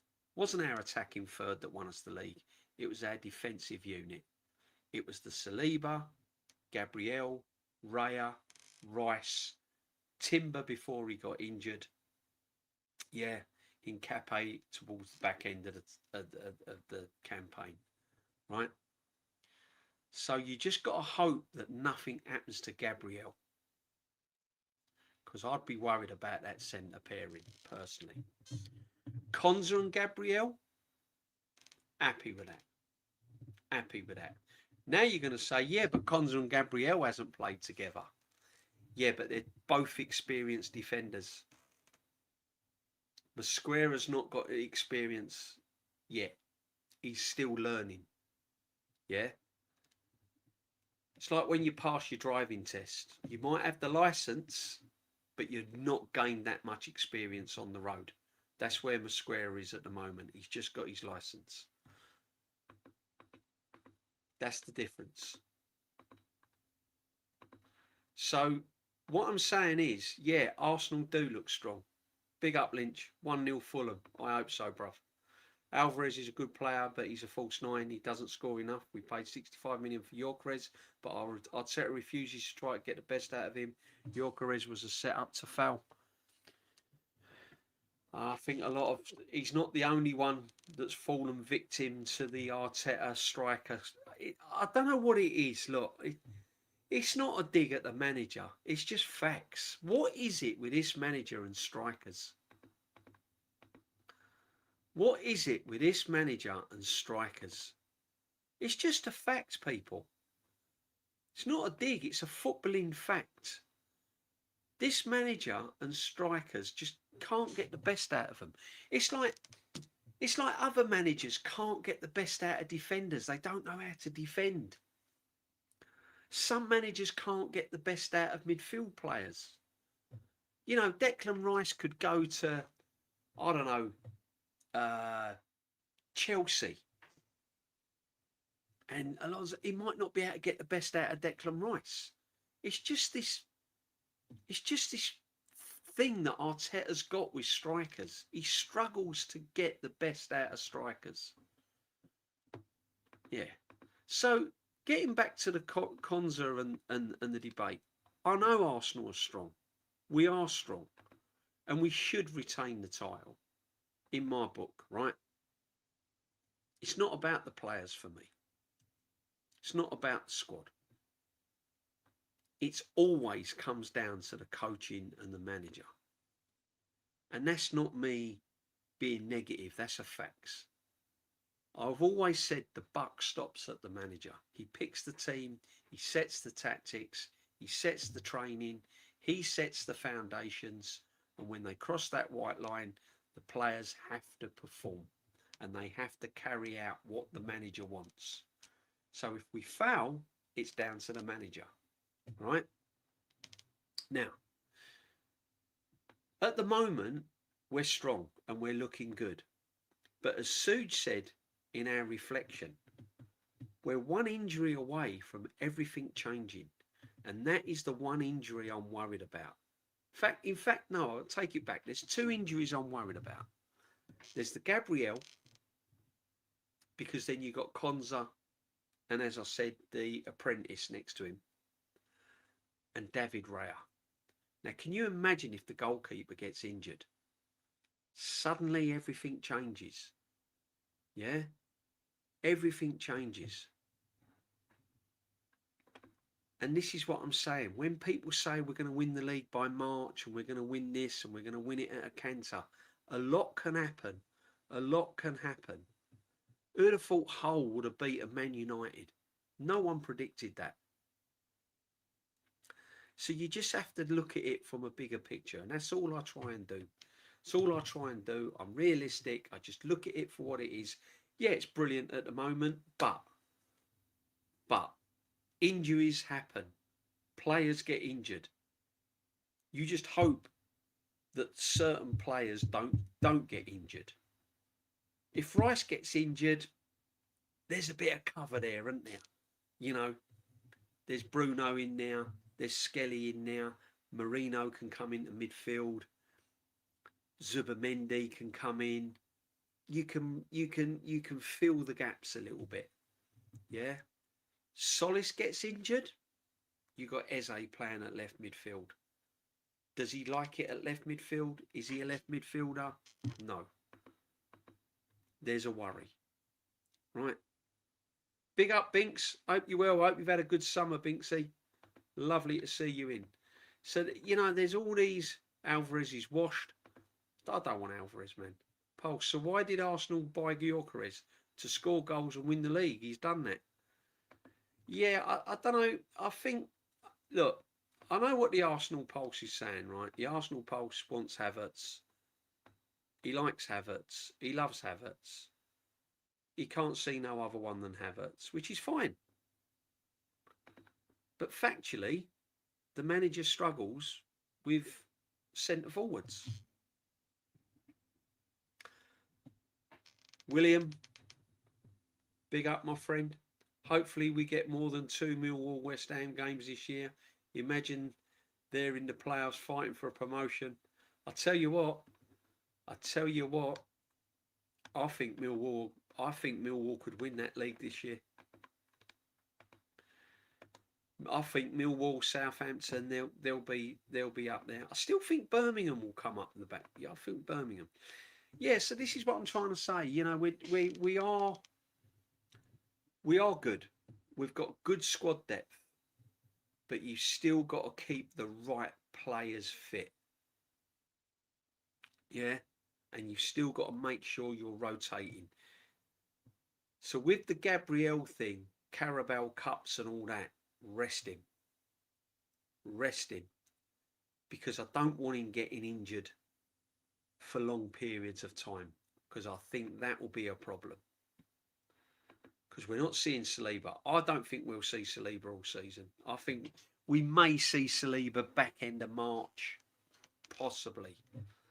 So this is why we've got to now protect Gabriel. Because Gabriel and Konza is okay. Konza and Mosquera, I'm not so sure. DJB, what happened with that player who passed away at West Brom during the match? I saw a headline about it. I don't know, David. I've not seen any headlines. Forgive me. I'm sorry, bruv. I don't know.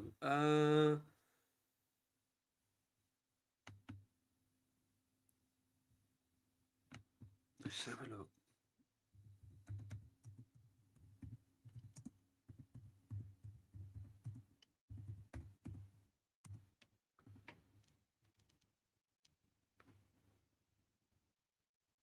Oh, my word.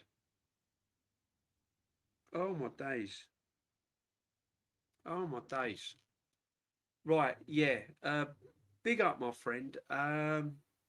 Former West Bromwich Albion midfielder Quaven Castro has tragically passed away at the age of 25 after collapsing on the pitch. The incident occurred during a pre-season friendly match at Portugal. Wow. Wow, that was a day ago. Yeah. Oh, love to the family. 25 years of age. Tragic. Obviously had an underlying problem that wasn't detected.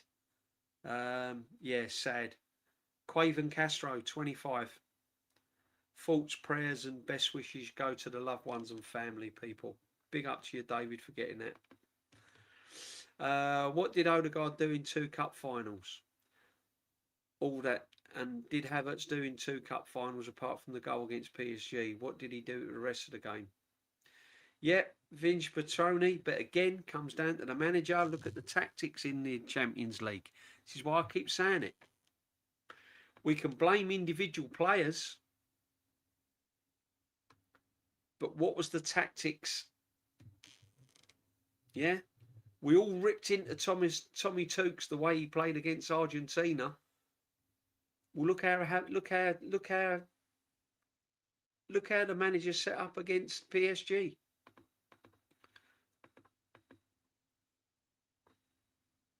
Who said Uber was playing as a false 9? Big up to you, Kieran. Hope you're all right. Hope you're well, bruv. Big up the Shoes. 20 goals against me. We've had that one. Big up, Suge. That was our reflection. Let's get down this chat, people. Bear with.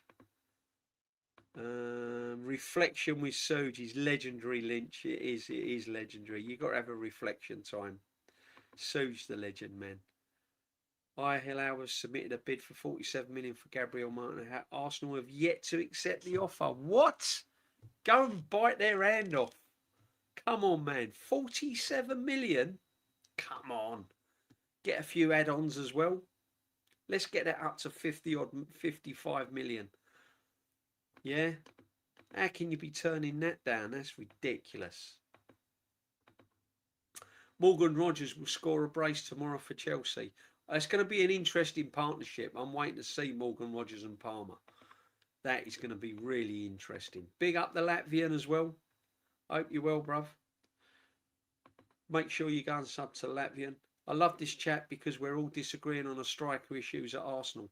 Since Uber left, we haven't really seen a proper hitman at the club. Nope. Nope. We haven't. We've had hitmen, but we just can't get the best out of them.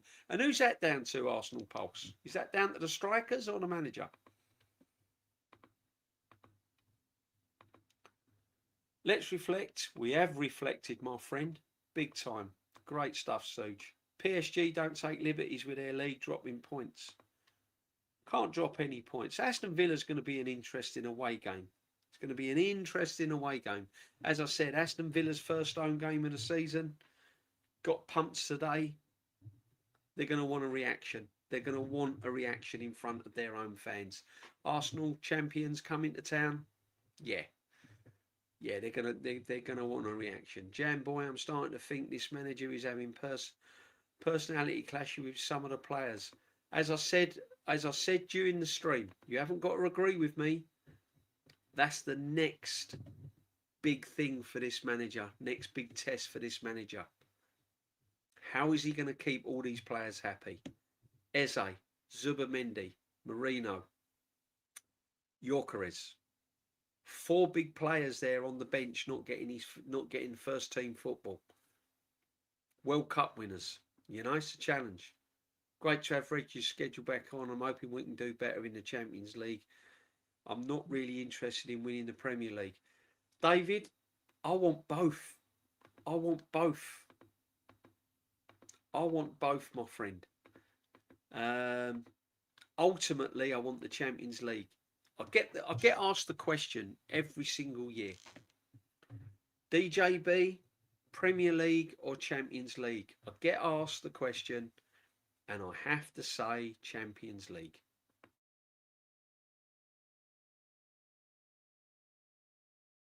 And I always have to say Champions League. People say, why? Because we've never won it. Our history in Europe overall is diabolical. It's crap. It's horrendous. Not just this manager, every single manager. I've been supporting the club for what, 52 years? Our record in the league is abysmal. George Graham is the only successor, really. All right, we won the Fairs Cup, but George Graham, really. We need the Champions League. This club needs to be champions of Europe. When you think of all those teams that have won the Champions League and we've never won it, look at all the great players we've had over the years. Look at the Invincible squad, the 91, all the teams that we've had, the great players that have been at this football club, and we have never won the Champions League. It has to stop. We have to win it. Brentford, Brighton, Bournemouth worry me than Spurs, Liverpool, Chelsea and United. Jamboy, I said it today. We was talking in the chat, me, Kenny, Matty, Normsky, Shano. They're the clubs that worry me, especially away from home. Especially away from home, Jamboy. Arsenal fans are the most unsatisfied and restless fans in the world of club football. The most opinionated rats. I don't know.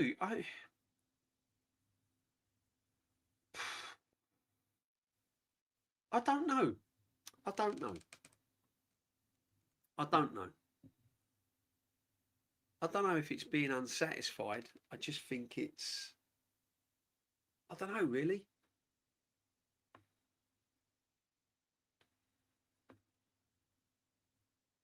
Wanting the best for your football team and having an opinion on tactics, having an opinion on players, having an opinion,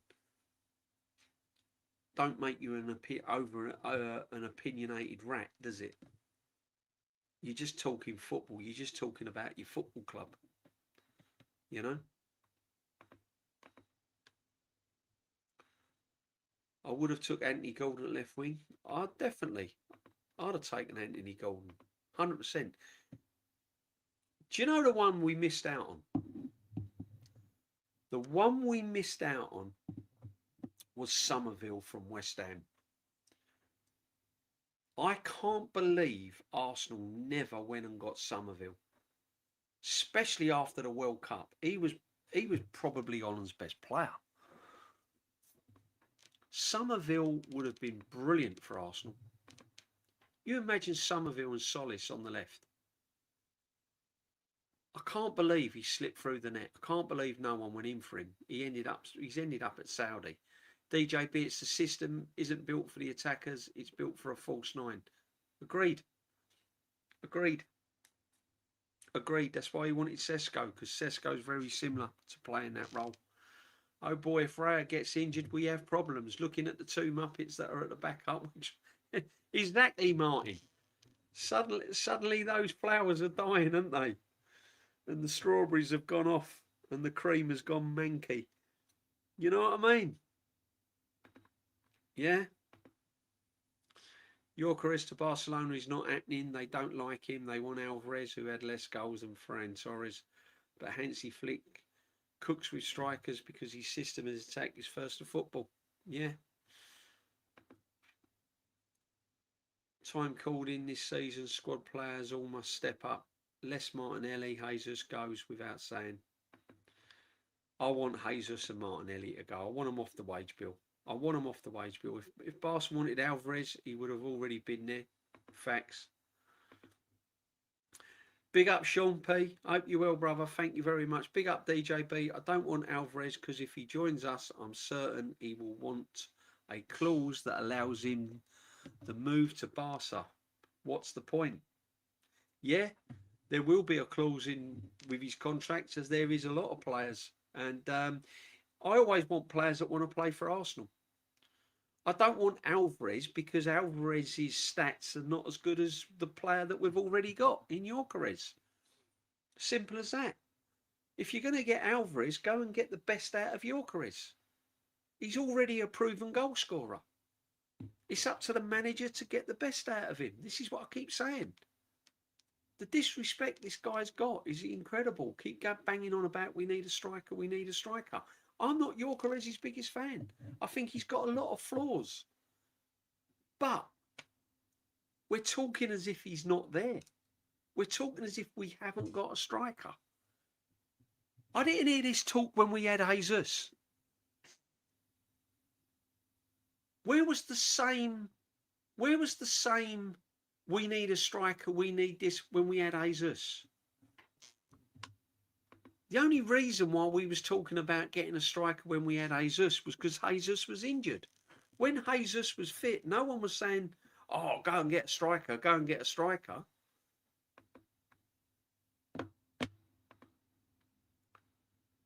We're debating as if we bottled the league.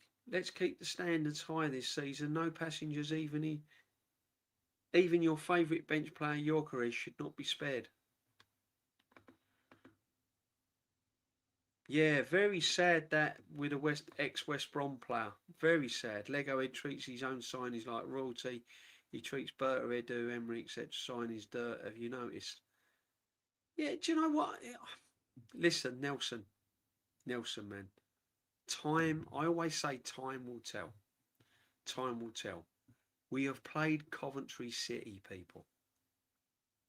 We've played Coventry. First game of the season at the Emirates. There's a long, long way to go. Yeah, long way to go. It's down to the manager's systems, of course. Gyokeres cooked in Portuguese league with a space in behind. 80 likes. Come on, people. Let's get those likes up. Let's get down there. Big up the jam boy. Darren, not interested in winning the Premier. I want the effing lot. Darren, that would be nice. And I'll tell you what, Darren, me and you were disappointed we only got one trophy last season. I know that. I know that. I'm gutted.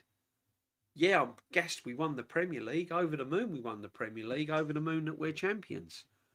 But there's still a part of me that's thinking we should have had more than one trophy. Should have had more than one trophy. What the fuck are you saying? You aren't interested in winning the Premier League, you madman? I want all trophies. I want all the trophies. I want them all. Of course I do. I want the FA Cup, the Carabao Cup. I wanted the Carabao Cup last season. He threw that in the bin. That was an appalling. I was there at Wembley. Absolutely appalling display. Champions League.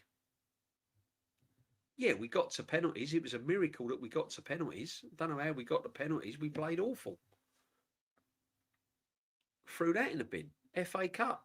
Easiest route to the cup final. Threw that in the bin. And we took the Premier League. Beggars can't be choosers, right? But next season, let's get them all. But if you was to give me a choice, I want the Champions League. If you give me the Champions League and the FA Cup and the Carabao Cup, I'll be over the moon. Let's not start talking about quadruples and all that. We went through all that last season.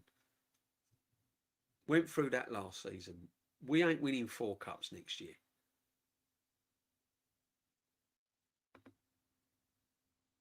Champions League all day long. Look, I want all the cups, right? But if you had a choice this season out of Champions League, if I was asked a question, you can only have one trophy, right? You can only win one trophy this season out of 4. What one would you like? I'd have to say the Champions League. And I've given you my reasons. And I think it's a valid reason. Let's have a little Suge reflection, yeah? Arsenal Football Club, in their entire history, have never won the Champions League. Never won the European Cup. Never.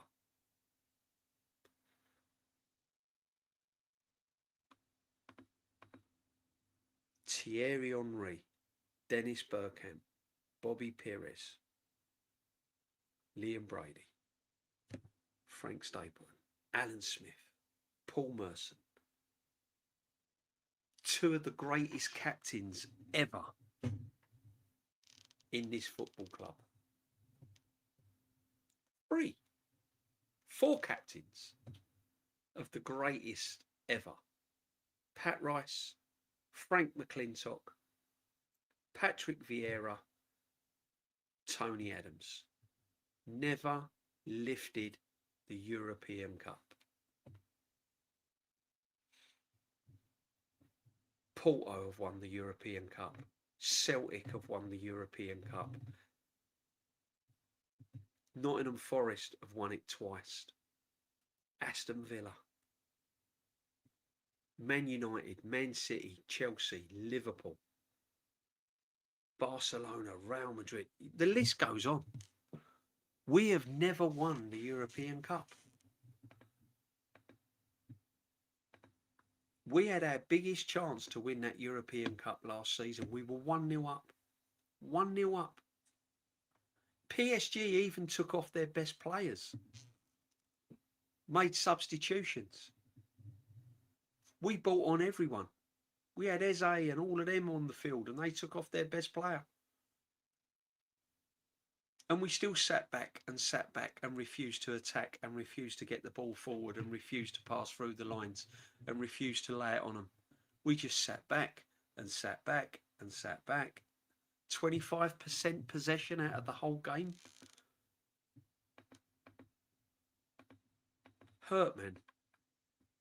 Hurt. Ridiculous. We need to win that European Cup. Whether you like it or not, this football club needs to win it. And if you was to ask me, what would you rather win? Premier League or European Cup? European Cup. 100%. 100%. Jesus, Zinchenko, worst signing since Xhaka and Mustafi. I'll throw another one in now. Noni Madueke. There you go. Noni Madueke is up there with the Mustafis. Yeah. 100%. 100%. Madueke was Arteta. Mosquera is a good backup. And Eze is better than we are seeing. Arteta doesn't use him correctly. I agree, Jam Boy. I agree. Facts, DJB, Coventry City are going straight back down and they played them at home on the opening day. Yeah, do you know what, right? At the start of the season, I tipped Coventry to stay in the Premier League.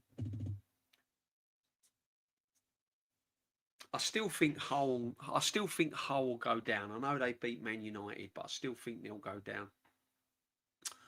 Out of the three that's coming up, I did pick Coventry, but I've got a sneaky feeling Ipswich, have got the best chance. The way we played in those two finals last season was shameful, absolutely embarrassing. Martin, yeah, you can't gloss it. You can't deny it. You can't gloss it. People will, because they go in on this penalty thing. Oh, we only lost by a penalty. The fact that it was a miracle we got to penalties the way we played. Don't know how we even got to penalties. DJ Jamboy 1984 Arsenal can't even get 8 million for Fabio Vieira. Exactly, still got him at the football club. Pep found a way to win 20 trophies in his span of 10 years. Why don't Mikel replicate that? He won't. He won't be able to, my friend, I'm afraid. I'll guarantee you Mikel will get nowhere near that. That's if he stays at the football club. Champions League, we need that, I agree. Big up Binks, thank you very much for agreeing. Last season under Berta, we played the worst football. Under Berta? Since when's Berta been our football manager?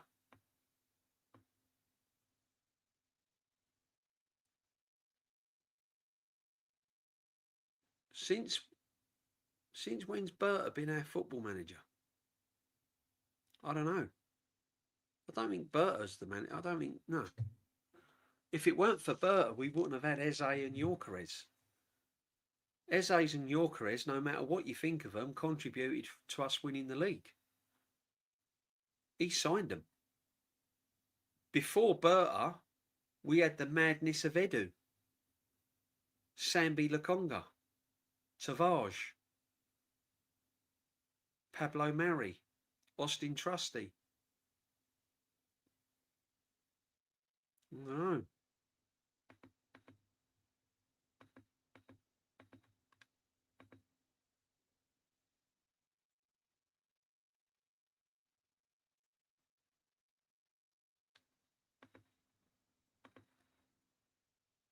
I'm predicting Brighton will finish in the top 5.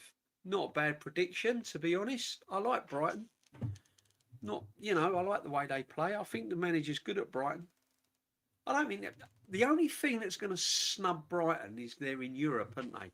Be interesting to see how these teams like Sunderland and Brighton can keep the momentum going, because they're batting onto that.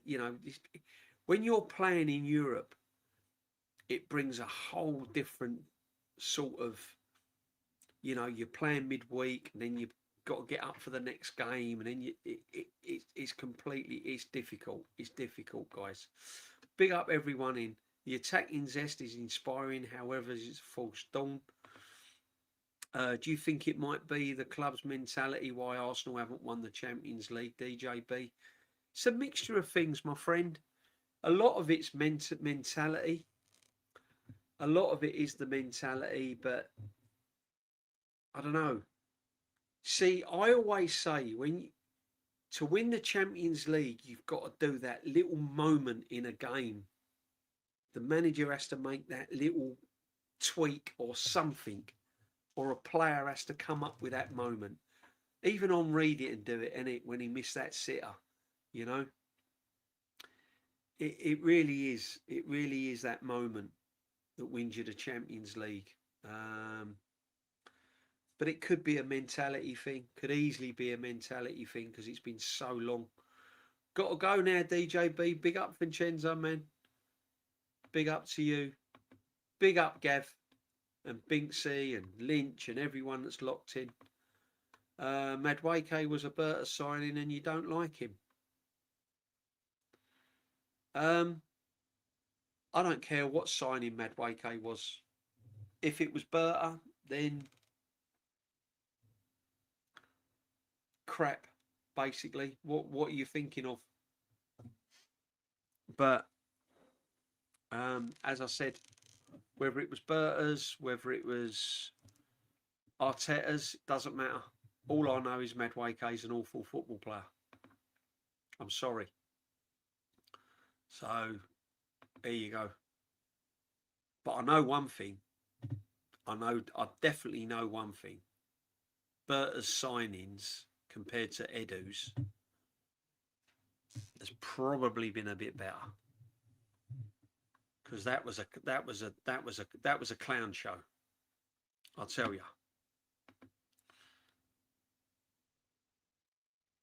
I believe we would have won it if we weren't disqualified from European competition in the late 90s. That's a good point. That is a good point. We would never know, would we? We would never know. That's a great point. We could have won it. We could have. But all I know is that we have got to win it. Noni scores a goal in every 303 minutes. Noni cost... Oh, dear. Look at this. Look. Brilliant stat, Suj. £1 spent on his transfer fee. 8.8 million per goal scored. That's a great fact, man. He's shocking, isn't he, Suj, isn't he? Isn't he, bruv? I'm sorry. Yeah, he might come up with the odd banger. He might score the odd goal. And I'm waiting for it. He'll score a goal and then I'll go live and everyone will go, got him. What you saying now, DJB? Look what Madueke done. What you saying now? Yeah, okay, he scored a goal. But his overall input over 38 games, what's it like? Crap. But this is what a lot of Arsenal fans do. This is what they do, right? They take a moment in time and they hold on to it and they come at you with it. They don't look at the bigger picture. They don't think outside the box. Like right now, Arsenal are winning the league in March. We're getting all this again now. 15 points clear, 20 points clear. The season's over by March. Arsenal will be champions by March. They're not taking in consideration injuries to key players. Nothing. They're not taking any of that into consideration. They're disrespecting the teams like Leeds, Brighton, Brentford, Bournemouth, all these players. They're just thinking, they're just looking at Liverpool, Man City and Man United and going, well, they're no good this season. They're forgetting about all the other teams in the league. The teams we struggled against last season: Wolves at home, Wolves away, Bournemouth away. Bournemouth at home we got beat by. Brentford we struggled against away. Forgetting about all them teams, we're going to win the league by March. No, we're not. No, we're not. Why did we buy Noni when Ethan was here? Coming through, very odd purchase. Well, this is what you got to ask yourself, assembled, didn't you? And this is why I'm saying about the unrest amongst players. When players are watching the likes of Noni Madueke underperform, and they are World Cup winners sitting on the bench, you're going to ask questions. I'm sorry. Questions have to be asked. DJB, what is the plan for Dowman this season? Loan,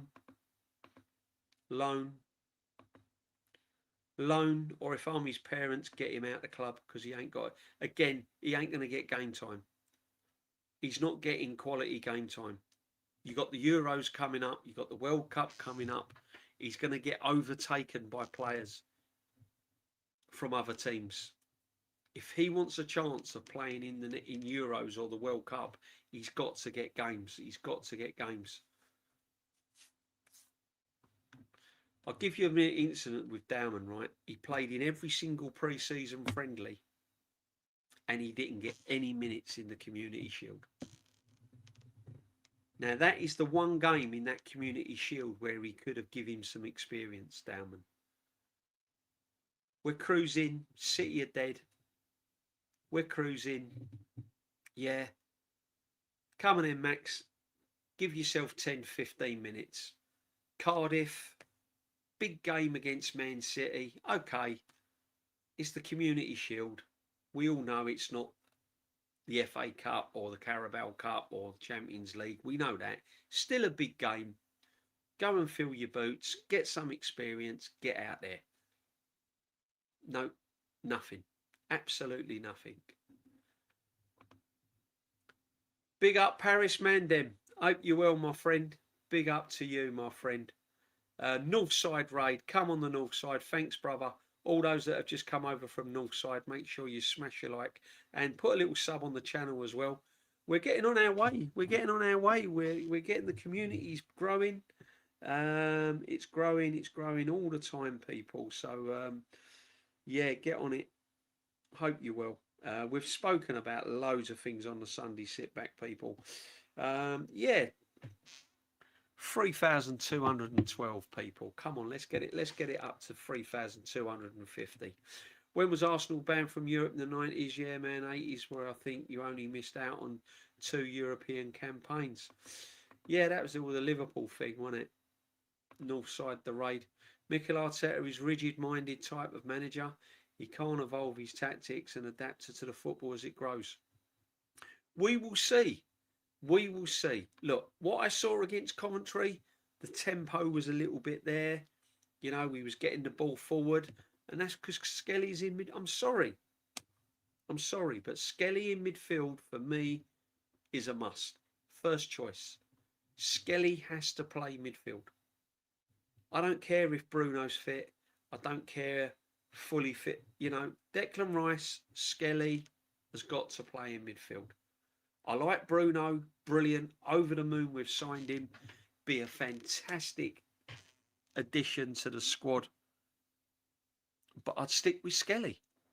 I'm sorry. I think we're more effective with Skelly in midfield. Azers cost 45 million. He played 122 games, 31 goals, 1 goal, 3.9 games, 1.45 million per goal scored. Wow. Wow. Never really prolific though, was he? 122 games, 31 goals. Not brilliant, is it? Not brilliant, really, is it, Sooj? Hit the likes and subscribe. Thanks, Tappy. Big up to everyone. Northside, NLN, as all you. Make sure you go and sub to Northside as well. Skelly's having a very good start to the season. I hope he keeps it up high level. Yeah, he's listen. I just like him. I just like him in midfield. And as I said, he's the new star boy. It's not Saka anymore. Be interesting, as I said, if he does drop Skelly out the midfield, and it all starts to go a little bit wayward. We draw a couple of games, might even lose the odd game. The football's not really brilliant. Be interesting then what fans have to say then. I wonder. They'll probably stick with it because it's Arteta's decision, and they'll go, oh, well, you know. Tzolis always looking forward for the right pass. I like him, handyman. I like him. Big up to you, my friend. I was saying it earlier in the stream, and all those that have come over. Tzolis reminds me, and I'm not saying he is a Mark Overmars, by the way, before everyone jumps on it, because he's not Mark Overmars. Mark Overmars was levels. But he's sort of a Mark Overmars / Brian Marwood. Direct, the way Overmars was, gets the ball, runs with purpose with the ball. Don't just run with his head down. He's got a purpose about him, you know. And Marwood, what I like about him, he does the easy things. If it needs whipping across, he'll whip it. If it needs crossing, he'll cross it. If he needs shooting it, he has a shot. That's what I like about him. He's easy on the eye, and he gets me excited. He actually got me out of my seat. When he got the ball, I was like, oh, you know, and I haven't had that feeling for a long time. For a long time, I've not had that feeling where you're getting out your seat. Yeah. If the press rounded on Arsenal v Ghent 83, we would have been banned alone for 5 years, remember? Yeah. Wow. Facts. I've a funny feeling Arsenal have improved their bench. Gyokeres, Bruno, Eze, Skelly could be on the bench by the end of the season. I reckon they'll be on the bench before then. DJB, have you changed your mind on the captain? Nope. Declan Rice or Gabriel for me. Declan Rice or Gabriel for me all day long. 100%. 100%. Look, keep your feet on the ground with Odegaard, okay? Odegaard in a Community Shield match when the tempo's not really up to full level looked brilliant. Odegaard against a Coventry team looked really good. What's Odegaard going to look like at Anfield? What's he going to look like next week against Aston Villa? What's he going to look like at home against Chelsea? Yeah. Let's just keep it on the ground. 2 games don't put Odegaard's... Suddenly he's not back out of the wilderness. Yeah. Let's see. Rice is the captain. Yeah, Rice or Gabby. I wouldn't mind either, to be honest. You haven't seen the documentary on the modern leader by Odegaard? No. What's the modern leader? What's all that modern leader? That's just to sell a TV programme, that, isn't it? I know what a captain is, and it ain't Odegaard. That nonny gets you out of your seat, makes you want to leave the bloody stadium, DJ. Yeah, exactly. When he gets the ball, he gets me out of my seat to go home. 100% Anglo. 100%. Big up to you. Yeah, I used to like Marwood a lot. Tidy and always the right decision. Tzolis always looking dangerous because you know the ball sent with him purpose on the right place. I see him being a big part. Do you know what, right? I'm glad you said that because I see a lot of Marwood in him. I know it's a different era, but you know where I'm coming from. The only thing I would say on Friday was a little bit concerning, and it's because he's probably new to the team and they don't quite know what he's all about yet.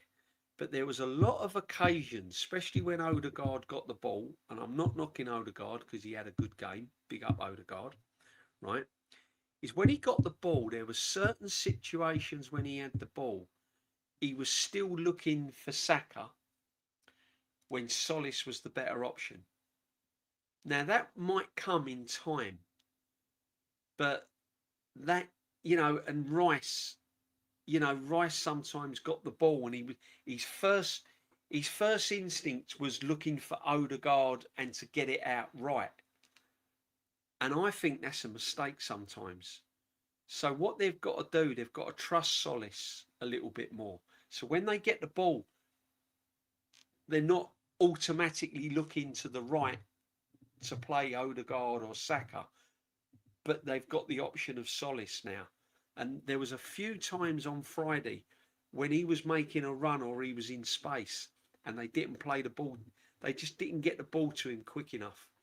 So I found that a little bit frustrating. Whether that will come or not, I don't know. I'm hoping it will. I demand a fee for any show Odegaard does. Yeah. We'll see. As I said, we'll keep our feet on the ground, Darren, shall we? We'll see how it goes. We'll see how it goes. Let's see Tzolis at the Etihad or Anfield too. Yeah, hopefully he'll perform. Hopefully he'll perform. Yeah. Hopefully he'll perform. Hopefully Odegaard will perform. I've not seen Tzolis, so I don't know how he's going to be in the big games. I've seen Odegaard in the big games. I know what happens. I've seen it. I've witnessed it. So that's all I'm saying to you. Big up everyone that's locked in, guys. We're going to draw it to a close. It's been a brilliant 2 hours and 32 minutes. Brilliant Sunday sit back. David C1. DJB, I'm glad we keep the standards high. 100% we'll always keep the standards high, my friend. We will always keep the standards high. It's been a brilliant Sunday sit back tonight, people. We've had lots of debates. We've been through the whole lot. The game on Friday. We touched on some of the other games. We even mentioned about some of the games in the Championship as well. West Ham, Millwall going well. Millwall going really well, actually, in the Championship. They're looking really strong. And Spurs, well, what can we say? What can we say? It's been brilliant, guys. Absolutely brilliant. And big up DJB, we're champions. Cheer up. Yeah, well, I am cheer up. I've not been down, my friend. I think it's been quite a cheery stream. It's been a positive stream. It's just been a football debate. That's all we've been doing. We've just been having a chat. This is, see, look, Arsenal Pulse, right? This is what you got to understand, right? Football is all about opinions. It's all about difference of opinions. Some people rate certain players, other people don't rate certain players. Was it a penalty? I think it was. No, it wasn't. Was it offside? I think he was. No, it wasn't. I like him. I don't like him. I rate him. I don't rate him. And you talk about it and you discuss it. That's what football's all about. It's not because it's not because you're sad. It's not because you're not happy that you're champions. We're having a conversation. You can't have a football channel and a football debate, whether you'd be in a pub, your living room, your bedroom with your mates, or at the stadium, and not have a difference of opinion. It's all about opinions. I agree with you on some things. You agree with me on others. You don't agree with me on some things. I've got regulars in the chat. Jamboy, Lynch, Darren Sullivan. Me and Sully hasn't agreed on everything tonight about Havertz and Gyokeres. Me and Jamboy don't agree on everything. All my regulars that have been following me from day one, Suge sometimes don't agree with me with everything. It's not about cheering up. I'm over the moon. We're champions. I was buzzing on Friday, going to the first league game as champions. I had my chest out. I was like, yay, we're champions. But it's football, and anything can happen. Injuries, decisions, anything. Yeah, that's what it's all about. It's a football. It's a channel. It's football. That's why you have pundits. That's why you have. Honestly, I can't. I've never known since I've been doing this. Right?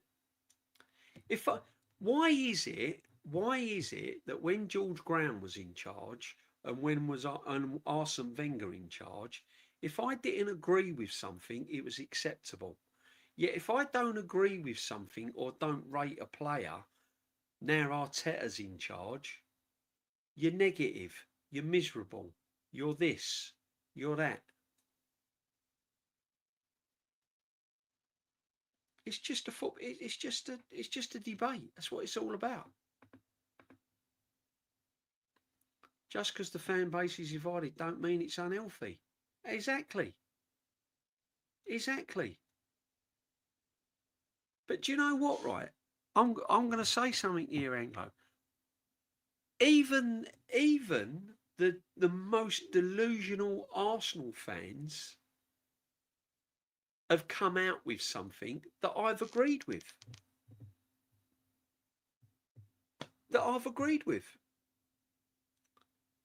And that's the most. I sit with them behind me.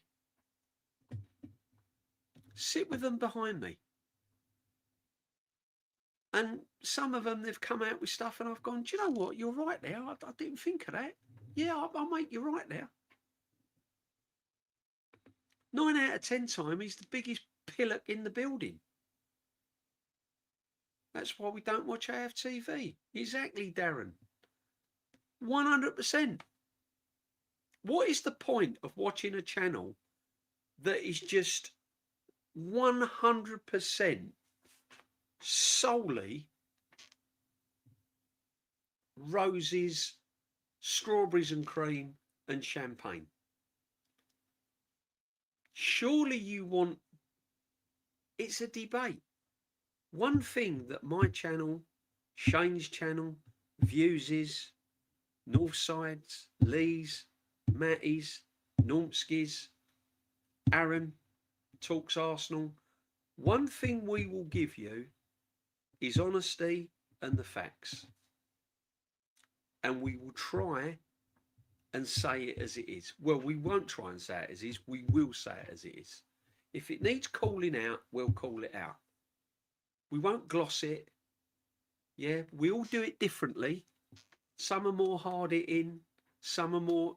Mine's just like sitting in your living room or sitting down the pub and having a chat about football and discussing and having a pretty heavy debate on why his player's not good enough.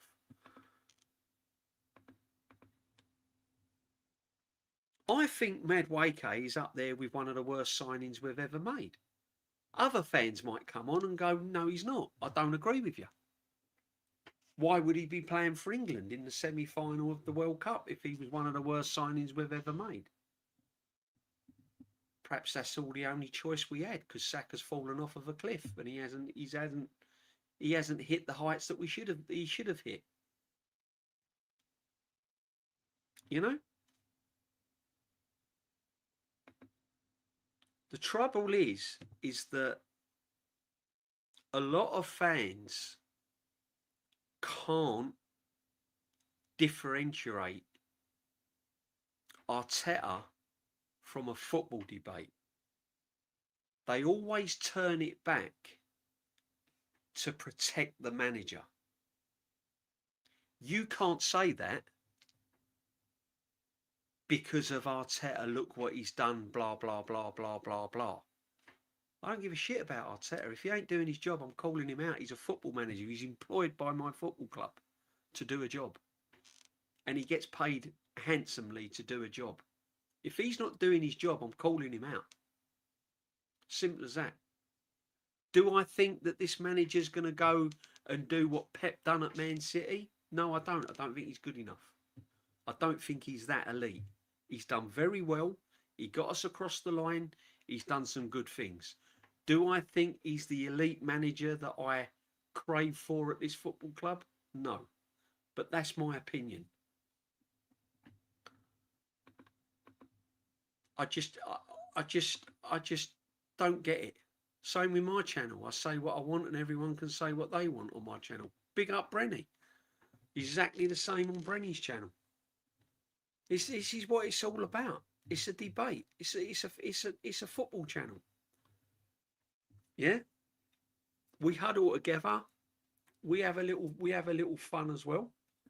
Especially if you come on the mingle on Wednesday. Me and Numpsky, we don't even talk about football for the last half of the show. We talk about everything. Old school days, fashion, food, what we used to buy when we were kids, memories, what we used to wear, music. Honestly, come and join the mingle. The mingle is just like, we have our football debate, and then we just like, and then it's a madness. It's good fun. It's good fun. Me and Ken is just two old time footballers, two old supporters, should I say, just having a good old football chat. Even the Arteta sexuals are my friends. Just laugh out loud. Listen, we're all Arsenal fans at the end of the day, and the bottom line is we want the best for Arsenal.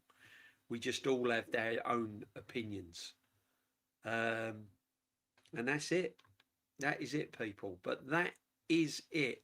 Make sure you smash a like. Follow the channel. It does help. And I will see you. My next show will be the Mingle on Wednesday. Me and Numpsky. Me and Numpsky are back, people. Make sure you come in on the Mingle. We have Arteta. That's it. We all want more. Good start. Buckle up. All gonna be another Grizz. Yep. Buckle up. We'll see what happens. I saw a bird at that game on Friday who had a black t-shirt with Arteta smoking and putting his finger up. I so wanted to dig her out. Big up, Darren. Sorry I didn't see you, mate. A long story. Long story Friday. Yeah. I can't go into it right now, but yeah, sorry I didn't see you. Great stream. Big up to you, Anglo. Thank you very much. Handy legend. Big up to you, my friend. Big up to everyone. As I said, people, I don't expect everyone to agree with me, and I don't agree with everyone, and that's what makes it. Yeah. As long as I've always said this, as long as it's clean, as long as it's not personal, I haven't got a problem with it. Yeah, I'll get called all sorts of names in the comments. I don't know why, but there you go. Some of us are adults, some of us are not. See you soon, DJB. Keep doing what you're doing. Bosh. Big up, hands, mans. Yeah, bosh. Keep it going, my friend. Big up to everyone that's locked in. Make sure you follow everyone that's come in. Oh, let's see who's live. Kawaja, mods, who's live? Is Gianni live? Let's have a look. Right, this is where I freeze, so I do apologise. Let's have a look. I've got to see who's live. Who's live? Let's go, let's go, let's go. Let's go, people. Who's live? I don't know who's live.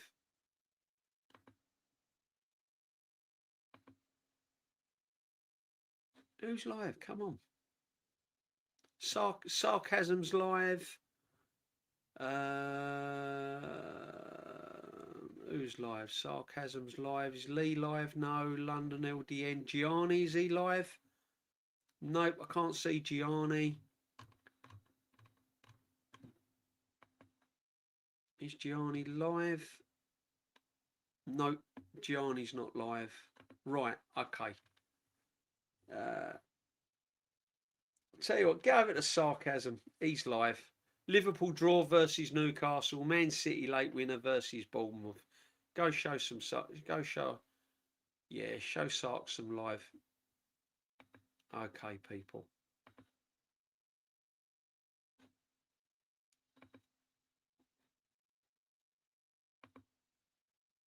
He's all right, old Sarks, man.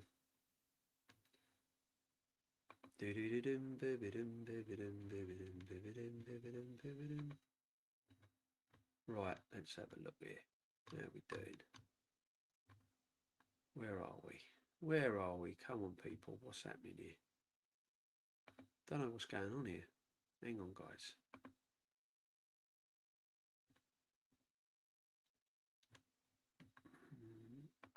There we go. Add.